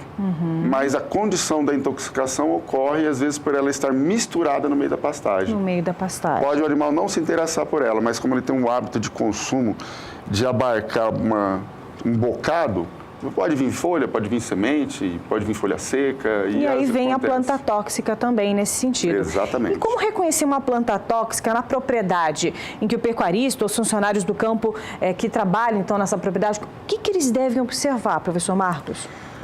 Geralmente, uma planta tóxica, ela pode não ser toxicante. Então, pode O que significa isso? Toxicante é a capacidade de intoxicar, né? Então, existem condições para que haja intoxicação. Como você falou, fome, né? Às vezes ela é a única verde numa época, então, numa época seca, por exemplo. Então, é uma oportunidade. Como eu falei primeiro, misturada, né? E por curiosidade, às vezes animais que não são da região são inseridos. Lá eles não tiveram aprendizado como aqueles que nasceram e aprenderam que aquilo não pode ser comido. Então, são diversas condições. Vício, fome, algumas doenças. Então, nem sempre aquela planta que você passa a todo momento do seu lado, né, que você nem percebe, e ela é toxicante. Nem sempre ela é toxicante, mas em algumas condições ela pode virar toxicante. Agora, aquelas que são palatáveis, que são saborosas, cheirosas para o animal, aí é independente disso. É muito mais fácil. Exatamente. E nós separamos aqui algumas espécies para que a gente possa olhar e a gente vai discutindo e vendo as características, o que tem que fazer. Vamos começar com a primeira. Ela é a Nicotiana glauca, que é conhecida como couve do mato ou charuto do rei e mata, inclusive, pessoas. O último caso foi no ano passado? Nós tivemos casos de intoxicação em Minas, também no interior de São Paulo. E eu pus essa planta porque ela tem uma importância muito grande na saúde pública, né? Porque é uma planta que parece muito com a folha de couve. Até o pessoal chama de couve do mato. É uma das plantas assim que nós não temos relatadas ainda na literatura morte de animais. Mas seres humanos, se você fizer o levantamento nos últimos 10 anos, teve em torno de 5 pessoas a 6 pessoas que morreram. Olha, parece um couve, né? Exatamente. O pessoal vai lá, olha ela perto da horta, e é uma planta que não tem só no Brasil, ela tem em outras partes do mundo e tem relatos de intoxicação, né? E ela é da família do tabaco, a Nicotiana glauca, o tabaco é Nicotiana tabacum. E ela tem uma nicotina, e é ela que mata. E é ela que mata. É ela que mata. Vamos para a próxima, erva de rato. O que você pode dizer para a gente nessa próxima também? Altamente palatável. Altamente palatável, altamente tóxica, ela tem uma substância química que chama ácido monofluoracético, extremamente tóxico.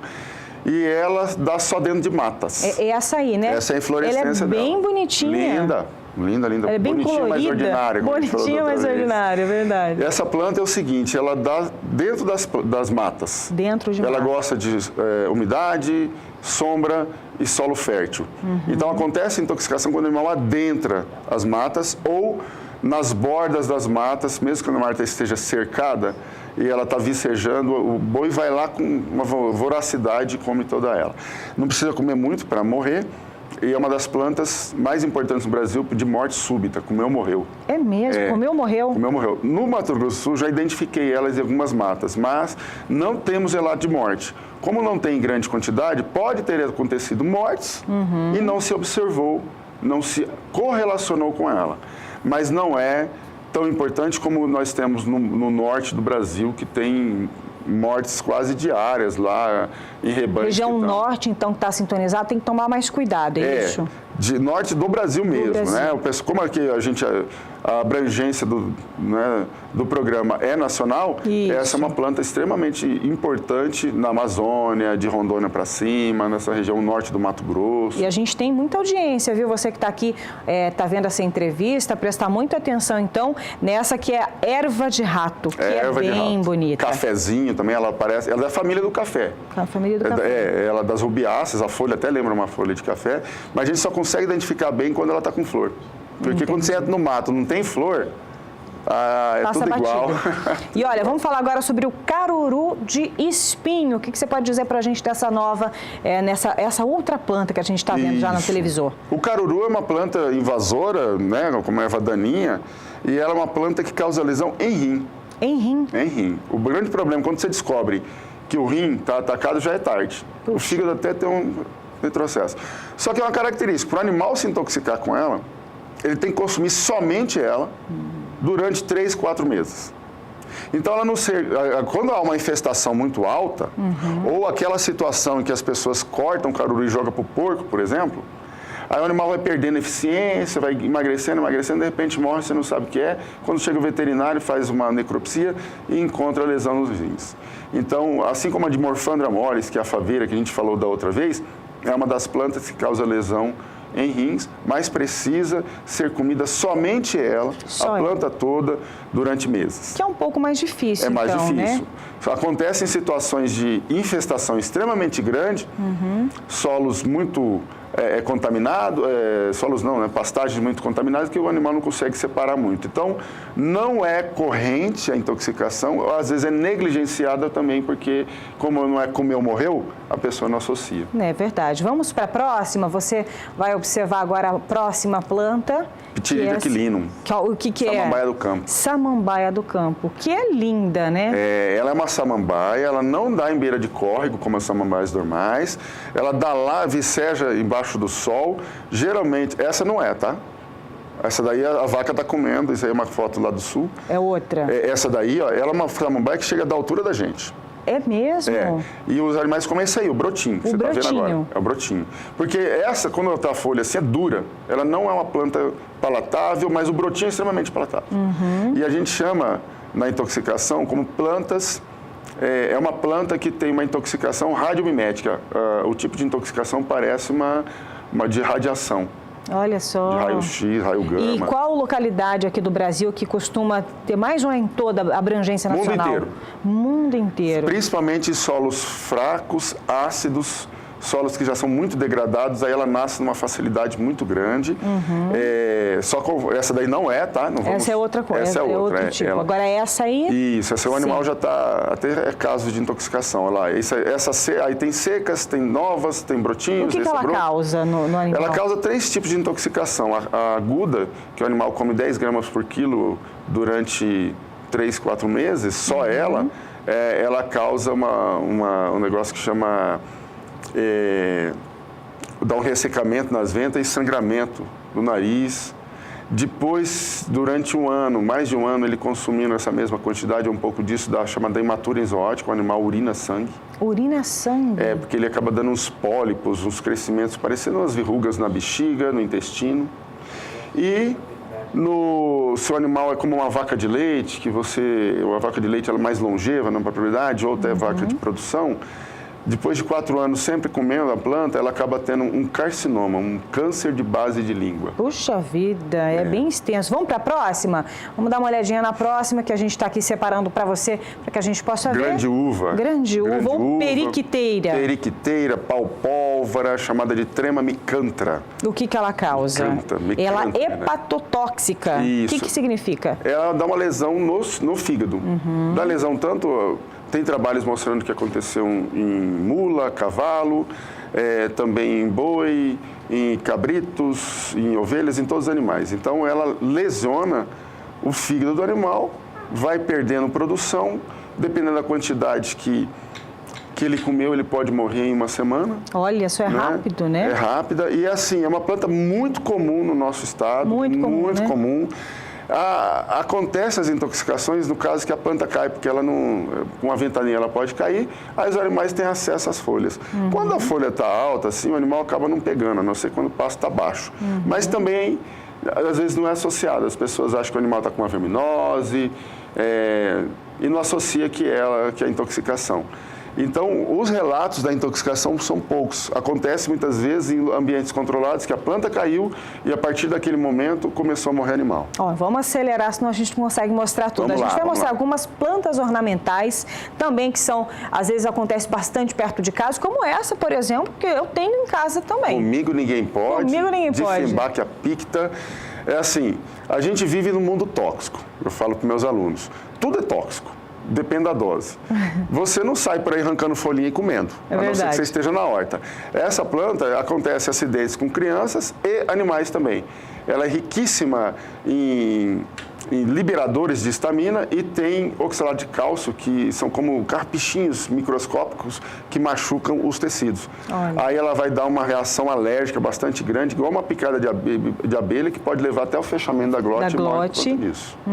Vamos para a próxima, que é a costela de Adão, Monstera deliciosa. Ao contrário, a Monstera é a próxima. Essa é a bico de papagaio. Bico de papagaio. O que tem ela diferencial? Ela tem um látex, tem um leite. Ela é parente da coroa de Cristo, tá? Elas são da mesma família. Que você quebra ela assim, ela tem Aquele leitinho ali, se cair no olho, em mucosas, é extremamente lesivo. Ele lesiona, pode levar a cegueira. E é bonita, né? É ornamental. São ornamentais, usadas como cerca viva. Essa é chamada nos Estados Unidos de árvore do Natal, porque ela parece uma árvore de Natal já enfeitada, né? Mas tem que tomar cuidado com o látex, tá? E pessoas que vão fazer poda dela, eu já observei isso, no final do dia, ficou trabalhando o dia inteiro com ela, dá náusea, dá vômito, pelo contato com a pele, com o látex. Vamos para a próxima, a última, só a gente consegue ver então, que é muito Essa é a irmã dela, que é a mesma coisa. Né? É a mesma coisa. Essa é o Euphorbia mili. E ela é linda. Que é a coroa de Cristo, é a irmã, é prima daquela lá que a gente acabou de ver, o problema dela é o látex. E cortou ela sai esse leite bastante, né? O problema é o contato constante e se ele cair em mucosas como olho, boca, nariz, aí ela é muito cáustica, ela causa lesão local. Tá certo. Olha, são essas informações, plantas tóxicas. Essa é a costela de Adão. Tem o costela de Adão também, mas acho que não dá mais tempo da gente passar. Mas é importante a gente passar esses esclarecimentos para todos os produtores, pecuaristas. Vamos voltar, vamos falar mais, porque a gente segue da costela de Adão para frente. Tem muita ainda planta tóxica e a gente viu tantas informações riquíssimas para que você possa prestar atenção tanto para os seus animais também quanto para o entorno da sua empresa, da sua propriedade rural. Muito obrigada, professor Marcos Barbosa. A gente conversou com o médico veterinário também, é toxicologista, ele é professor da Unidep, Marcos Barbosa, pelas informações referentes às plantas tóxicas. Agora vamos voltar a falar sobre previsão do tempo. As instabilidades tropicais voltam a atuar com menos intensidade na região nordeste do país. Quem traz para você agora as informações, os detalhes, é a Juliana Rezende, da Somar Meteorologia. Juliana, como que fica a previsão e as condições de solo para a região nordeste do país? A expectativa é de que seja mais uma semana de tempo mais seco na região nordestina. Agora, os índices de umidade do solo ainda seguem mais baixos, principalmente aqui nessas áreas em laranja do mapa.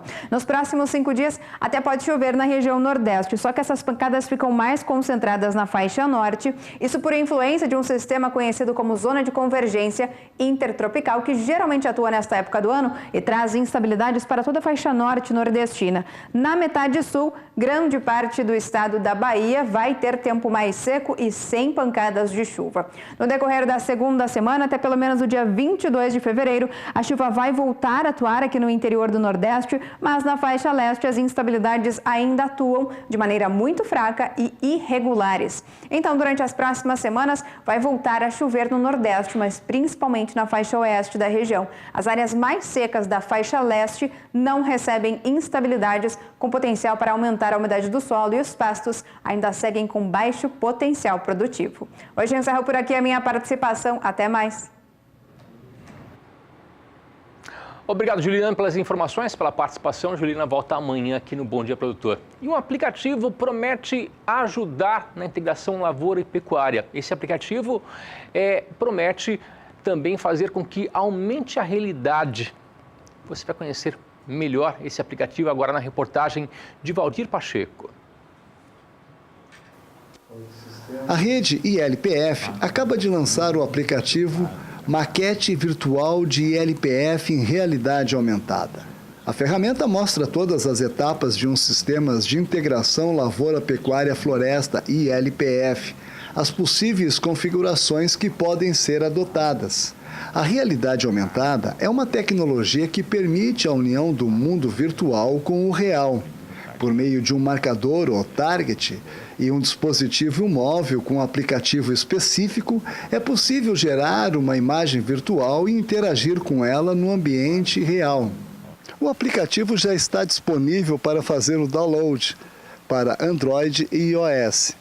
Mas para a sua utilização é necessário baixar esta imagem no site www.ilpf.com.br.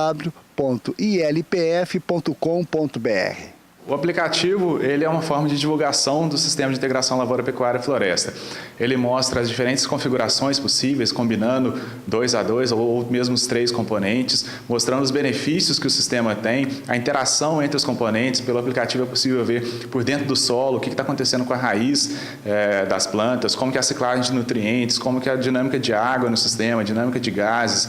Então é uma forma das pessoas conhecerem melhor o que é um sistema de integração lavoura, pecuária e floresta em todas as suas composições, seja ela lavoura, pecuária, floresta, pecuária, floresta ou a ILPF completa. Então é projetada uma maquete virtual para o usuário que ele consegue ver coisas que a gente não vê a olho nu. Por exemplo, ele consegue olhar dentro do solo, ver o perfil desse solo, como que a raiz está se aprofundando, se o solo está compactado ou não, a camada de matéria orgânica, se a água infiltra nesse solo ou se ela tem um escoamento superficial e acaba causando erosão. Então ele é bem didático, bem lúdico e mostra muito claramente como que o sistema funciona, quais são os benefícios desse sistema produtivo. Isso ajuda muito o produtor que pensa em adotar, aquele produtor que não conhece ainda a tecnologia, ou mesmo um técnico que não conhece, vai ser capacitado. O aplicativo ele é interessante que ele serve para vários usos, desde uma divulgação num evento nosso, também em sala de aula. Nós já temos pesquisadores, alunos de pós-graduação que estão levando para dentro de sala de aula, dando aula em cima desses aplicativos, extensionistas que usam ele para levar até o produtor. Então, é uma ferramenta didática, lúdica e tem uma série de aplicações. Valdir Pacheco para o SBA. 9 horas e 14 minutos pelo horário brasileiro de verão. Bom dia, produtor. Vai um breve intervalo comercial, mas voltamos daqui a pouquinho para falar sobre como o clima pode influenciar nas doenças que afetam diretamente a plantação da soja. Fique por aqui, nós voltamos em 2 minutos.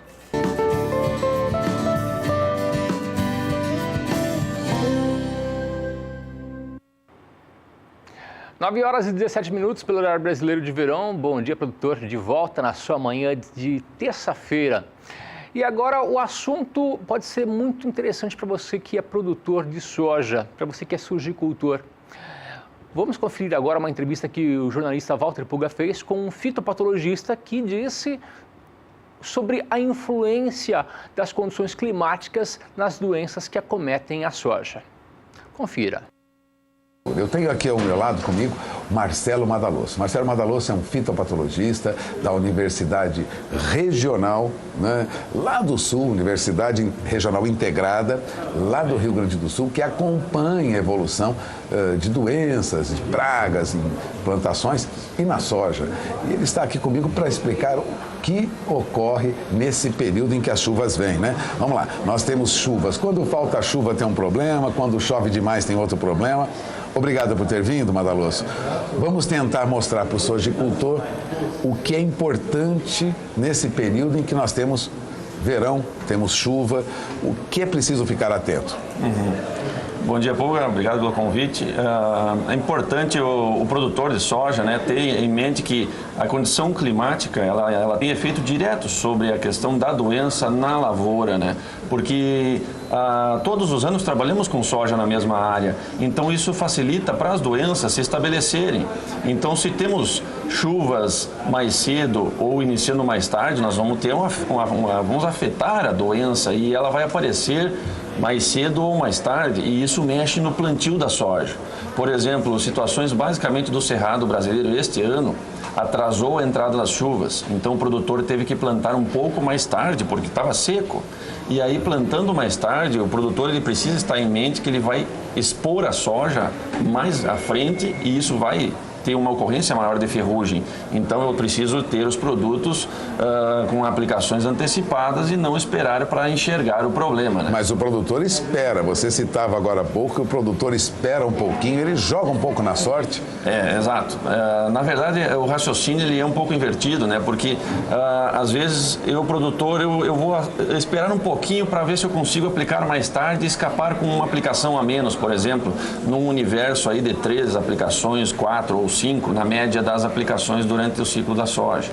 no país. Ele tenta economizar uma. Ele tenta economizar uma, só que o raciocínio ele é invertido, porque o foco nosso hoje do produto não é para controlar a doença instalada na folha. Porque o raciocínio, Pulga, bem simples, é o seguinte: aquela folha que tem uma mancha, que tem uma ferrugem, é um tecido morto, o tecido já está morto.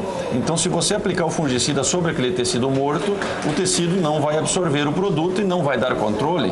Então, nós temos que usar o produto, o fungicida, ele serve para proteger a planta da chegada de doença. Quer dizer, é antes de ocorrer? Antes, porque a gente não consegue visualizar, o fungo ele é microscópico, então nós não conseguimos visualizar a chegada dele. Porém, nós temos situações onde, época de plantio, como você falou, a questão de chuvas, eu consigo entrar sabendo que eu vou ter mais suscetibilidade à doença. Então, esse é um fator que todo ano é assim. E a gente, cada vez que a gente atrasa a entrada da aplicação, eu posso perder de meio até 1 saco por hectare por erro da entrada. Ou seja, é muito importante que o produtor esteja de olho nisso, porque isso vai refletir no bolso dele mesmo. Esse é fundamental. O produtor, você produtor, já comprou a sua aplicação, talvez você comprou 2 já, ou 3, ou ele está esperando a condição de clima para ver se investe mais ou menos.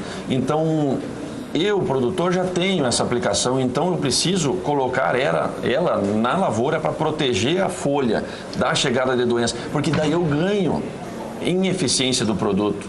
E tem uma coisa que talvez a gente não consiga associar muitas vezes no campo, é o seguinte: o Pulga vai comprar um fungicida para aplicar na sua lavoura. Ele compra o produto, ele não compra a eficiência do produto no controlar a doença. Isso resulta do momento da entrada. Você entrou cedo, protegeu a planta, o seu produto vai dar 80% de eficácia. Você entrou com o mesmo produto tarde, doença instalada, o tecido já está morto, 50% de eficiência. Quer dizer, cai a eficiência. Cai a eficiência. Agora, no Cerrado, nós tivemos essa situação que você citou agora. No Sul, a situação é diferente? No Sul, esse ano, o que aconteceu? Tivemos chuvas muito torrenciais no início da safra e não tivemos um inverno forte. Então, ocorrências de geadas foram muito tardias ou talvez inexistentes. E o produtor plantou mais cedo em algumas áreas. Só que aí vem o outro problema, porque é o seguinte: o produtor plantou mais cedo, só que não aplicou o fungicida, porque acreditou que a doença não chegaria na sua lavoura. Ele estaria protegido. Estaria salvo. O que aconteceu? O que resultou disso aí? Resultou que hoje no Rio Grande do Sul a gente já tem casos, eu identifiquei, outros colegas já identificaram, nós temos ferrugem no Rio Grande do Sul já, com um potencial já em lavouras comerciais, onde o produtor que plantou e não aplicou, qual é o problema disso? O problema é que, para ele, o processo de doença vai avançar e para o vizinho, que está com a soja desse tamanhinho, vai receber toda essa quantidade de ferrugem para o vizinho. Então, toda a região vai ser comprometida em cima desse cenário. Não é só aquele produtor que cometeu um engano, vamos dizer assim, ou que errou. Os outros também serão prejudicados. Os outros também. Por isso que é importante, eu comento muito com os produtores, é o seguinte: a gente tem que sair, olhar de fora da área. Não é só dentro da cerca do produtor que existe o mundo dele. Eu preciso olhar fora, especialmente a ferrugem. E aí a gente entra no uso de fungicidas. E hoje, por uma coisa importantíssima, o produtor não usar fungicida sítio específico isolado. Eu preciso associar multissítios, porque nós temos problemas de resistência avançando. Ou seja, o fungicida que ele usava anos atrás, poucos anos, funcionava e hoje ele está vendo que funciona um pouco menos. Lógico, é um processo biológico, aumenta a resistência do fungo e fica mais complicado. Exato, exato. E aí a gente tem que estudar isso aí, acompanhar e recomendar ao produtor o uso de misturas com um multissítio para fazer o quê? Por que eu vou usar um multissítio junto no sítio específico? Poxa, porque eu preciso matar o patógeno em locais onde ele não tinha sido afetado antes. Então é por isso que a gente ganha em retorno financeiro, ganha em eficácia, ganha em residual. Vou te dar alguns exemplos. Se eu utilizar um produto convencional, aí um sítio específico que a gente chama que mata o fungo em um local só, ele vai te dar aí de 8 a 12 dias de residual, tempo entre a segunda e a primeira aplicação. Se eu utilizar um multissítio, eu posso ir para 18 dias de residual. Poxa, isso aí são quase uma semana que o produtor tem a sua folha protegida e a folha protegida enche o grão. Agora, Importante ressaltar, e eu estou interrompendo, porque o fitopatologista Marcelo Madaloso, ele faz parte de um grupo na UPL, que é uma empresa que atua nesse setor, chamado Eagle Team. Esse Eagle Team reúne pesquisadores de outras regiões também que estudam soja e outros problemas da agricultura. Esse time tem conseguido levar informação, tem obtido resultado junto ao produtor? Essa é uma pergunta importante porque todos os pesquisadores, vamos dizer assim, do país, eles estão reunidos nesse Eagle Team. O que é discutido ali dentro? É discutido o cenário de hoje e principalmente o cenário a médio e longo prazo, especialmente porque o uso, por exemplo, do mancozeb na mistura com o fungicida sítio específico, ele passa a ser uma alternativa. Não vou nem chamar de alternativa, é quase um dever o produtor, porque ele está vendo que a eficiência do controle ele melhora muito, ele reduz o processo de fitotoxicidade na planta. Então, isso no estudo dentro do Eagle Team nós conseguimos ver essa questão desde a redução do estresse na planta até o aumento da eficácia e a necessidade de anos a fio trabalharmos em cima desse fungicida. E essa informação chega ao produtor? Vocês têm obtido resultado com isso? Cada um faz a sua parte. Nós aqui estamos fazendo a nossa parte, cada um dentro da sua região tenta fazer a sua parte. Nós temos dois problemas aí dentro desse cenário. O primeiro é a comunicação na ponta, que muitas vezes nós não conseguimos acessar diretamente o produtor na ponta, o produtor está na ponta e recebe muita informação. Imagina o universo de informação que esse produtor recebe. E do outro lado nós temos o seguinte, tem muitos produtos que são vendidos no mercado e são assumidos ou ditos que fazem o efeito desse fungicida multissítio e na verdade não o faz.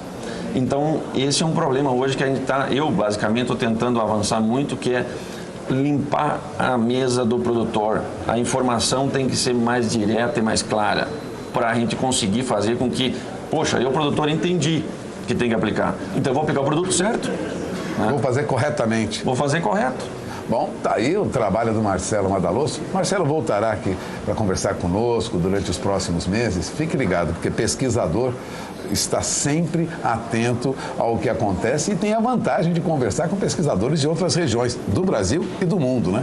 Vocês têm contatos nacionais e internacionais, né? E isso quando a gente fala em ferrugem da soja, é o seguinte, nós aqui estamos dentro do Brasil, né? Mas quando a gente fala de um fungo que precisa de chuva para se multiplicar e vento para se dispersar, nós temos que olhar muito Paraguai e Bolívia. Porque basicamente nós temos soja, a nossa soja no Brasil, ela inicia os plantios, vamos dizer assim, no Cerrado e Sul, a partir de setembro. Só que na Bolívia isso já iniciou em julho, no Paraguai já iniciou final de agosto, início de setembro. E se a ferrugem precisa de soja verde para se multiplicar, então ela vai movimentando via correntes de ar e à medida em que eu tenho soja no Brasil, esse fungo migra da Bolívia e do Paraguai para dentro do Brasil. E aí a gente... O que parece, lá o que ocorre no Paraguai não tem nada a ver comigo, não é bem assim. Tem muito a ver comigo. Essa informação não existe. Nós temos totalmente influência e o efeito dos produtos, os fungicidas que são usados lá são os mesmos que o senhor usa aí. Então, os produtos que são usados lá e o fungo que é multiplicado nessa soja, Bolívia, Paraguai e Brasil, o fungo vem se multiplicando. E aí o problema de usar produtos isolados, aplicações atrasadas, porque daí nós vamos ter o quê? Um fungo que vai se tornar resistente a esse fungicida. E aí esse processo que aconteceu na Bolívia ou no Paraguai, chegamos no Brasil e eu tenho uma baixa eficiência porque o produto já foi exposto demasiadamente. Bom, quando ele fala baixa eficiência, vamos lembrar, né? É redução de dinheiro no bolso do produtor. Vamos traduzir isso, né? O prejuízo é grande. Vamos dar alguns números para ficar bem claro para você, produtor aí. No início da primeira aplicação, nós podemos não fazer essa aplicação e sabe qual é o prejuízo que o senhor vai ter? Nós teremos um prejuízo, uma média de 0,5, né? Meio saco de soja por dia de atraso. O senhor não aplicou hoje? Vou aplicar amanhã, meio saco. Vou aplicar depois de amanhã, um saco. E isso vai se somando até o final. Aí, poxa, mas como é que vai? De onde sai esse número, né? Que meio saco por dia? Porque a doença evolui. E a doença evolui. Qual é o objetivo de uma doença numa planta, especialmente em ferrugem? Derrubar a folha da soja. Quanto mais rápido o senhor perde a folha da sua soja, menos grão, menos enchimento de grão. E isso sai um prejuízo grande no final. Então nós saímos de uma expectativa de um teto produtivo de, vamos dar um número aqui, 80 sacos por hectare. E se eu não proteger a minha soja, não é para controlar a doença na folha, é proteger a área de folha para encher grão, eu consigo chegar no final lá 50, talvez até menos, no final do ciclo. Ou seja, é uma diferença grande, né? Grande. Vamos dar mais uns números. Um custo da aplicação de um fungicida pode estar em torno de uma saca e meia por hectare da aplicação. O senhor pode perder 20 sacos. Então a conta é rápida de fazer, né? É um saco para ganhar 20. Se eu entrar atrasado, eu vou perdendo esse lucro. E como você falou, o produto eu já paguei, o dinheiro não é mais meu. Eu transformei esse dinheiro em produto. O produto pode me dar esse retorno ou não, depende de mim, não é mais do produto exclusivamente. Bom, você ouviu Marcelo Madaloso, fitopatologista da Universidade Regional Integrada, lá de Santiago, no sul do país, que deverá voltar aqui com mais informações para você que acompanha a nossa programação. E antes de encerrarmos a edição de hoje, vamos apresentar para você o quadro Tecnologia e Produção, que traz hoje tecnologias que foram adotadas pela Embrapa junto com a sustentabilidade na pecuária. Confira.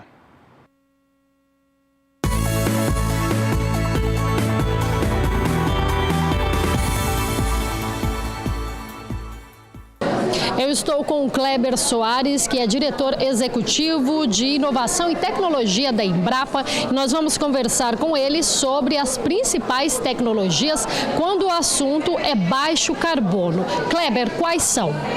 No Brasil, graças à ciência e tecnologia, o produtor rural tem às suas mãos, à sua disponibilidade, um grande volume de tecnologias que visam mitigar os gases de efeito estufa, contribuir para a descarbonização do processo produtivo. Tecnologias como, por exemplo, o próprio plantio direto, né, que o estado do Mato Grosso do Sul é um dos estados pioneiros, os sistemas integrados de produção, tanto a combinação lavoura-pecuária, quanto lavoura-pecuária-floresta, quanto pecuária-floresta, o processo produtivo, carne e carbono neutro, que é exatamente a combinação da produção de bovino, ou seja, da pastagem, junto com o sistema florestal, especialmente eucalipto, onde a presença de eucalipto no sistema mitiga as emissões entéricas do bovino, o uso e o manejo racional das pastagens, né, especialmente do gênero braquiária. Nós sabemos que a braquiária tem uma capacidade fantástica de incorporação do carbono no solo, o manejo eficiente dos próprios bovinos, né, com os programas, por exemplo, de produção precoce do bovino, terminação antecipada do bovino e, consequentemente, você reduzindo o custo, melhorando a eficiência alimentar do animal e contribuindo para a mitigação. Enfim, um rol de tecnologias, como, por exemplo, aqui no estado, é uma tecnologia muito comum aqui no estado, especialmente na região sul do estado, o consórcio milho braquiária, né, as tecnologias de produção eficiente de bovino, de leite a pasto, né, o consórcio milho, soja, enfim, diversas tecnologias, né, que estão disponíveis, os produtores usam e estão sendo aprimoradas com o propósito de incrementar, né, e promover renda, qualidade de vida para o nosso produtor, qualidade de vida para a nossa sociedade e, consequente, sustentabilidade, né, para toda a cadeia produtiva. Quando você fala dessas tecnologias, a maioria são sustentáveis. Sim, todas essas tecnologias que eu citei são tecnologias sustentáveis, além de outras tecnologias de diversas outras cadeias, como o manejo de resíduos na cadeia de suínos, né? Os produtores rurais no Brasil, um grande volume de produtores, não vou dizer a maioria, mas um volume específico de produtores já usam essas tecnologias. O volume da massa de produção agrícola brasileira, tanto de grãos, tanto de floresta, quanto de carnes e de outros produtos de origem animal, são produzidos de forma sustentável. Se nós pegarmos como exemplo, né, a produção de leite e produção de carne, que no Brasil essencialmente se dá pasto, é uma produção sustentável, né? A nossa produção pecuária, nossa produção de proteína é uma produção sustentável, até porque praticamente 95% do rebanho brasileiro, né, sua produção tanto de leite quanto de carne se dá sob pastagem, né? E o Brasil avançou muito na produção de proteína de origem animal sob pastejo. Se nós compararmos, se nós traçarmos a evolução por exemplo, da pecuária, nos últimos 25 anos, a área de pastagem no Brasil praticamente reduziu em 15%, efetivamente reduziu em 15%, enquanto o incremento de produtividade só de carne foi da ordem de próximo de 230%. Isso mostra o quão sustentável é o nosso sistema, quão eficiente é o nosso sistema, um sistema de baixo custo e, consequentemente, o produtor está entregando sustentabilidade para o consumidor final, né, que somos todos nós. Obrigada, Kleber, pelas suas informações. Kylie Rodrigues para o SBA. A edição de hoje fica por aqui. A você que nos acompanhou nesta edição de terça-feira, obrigado pela companhia, pela sua audiência. Bom Dia Produtor volta amanhã às 7h15 da manhã. Se você perdeu algum conteúdo, quer rever o programa de hoje, é só você acessar o nosso canal no YouTube, youtube.com/canal do Boi. Para você, ótima terça-feira, bom carnaval, até mais.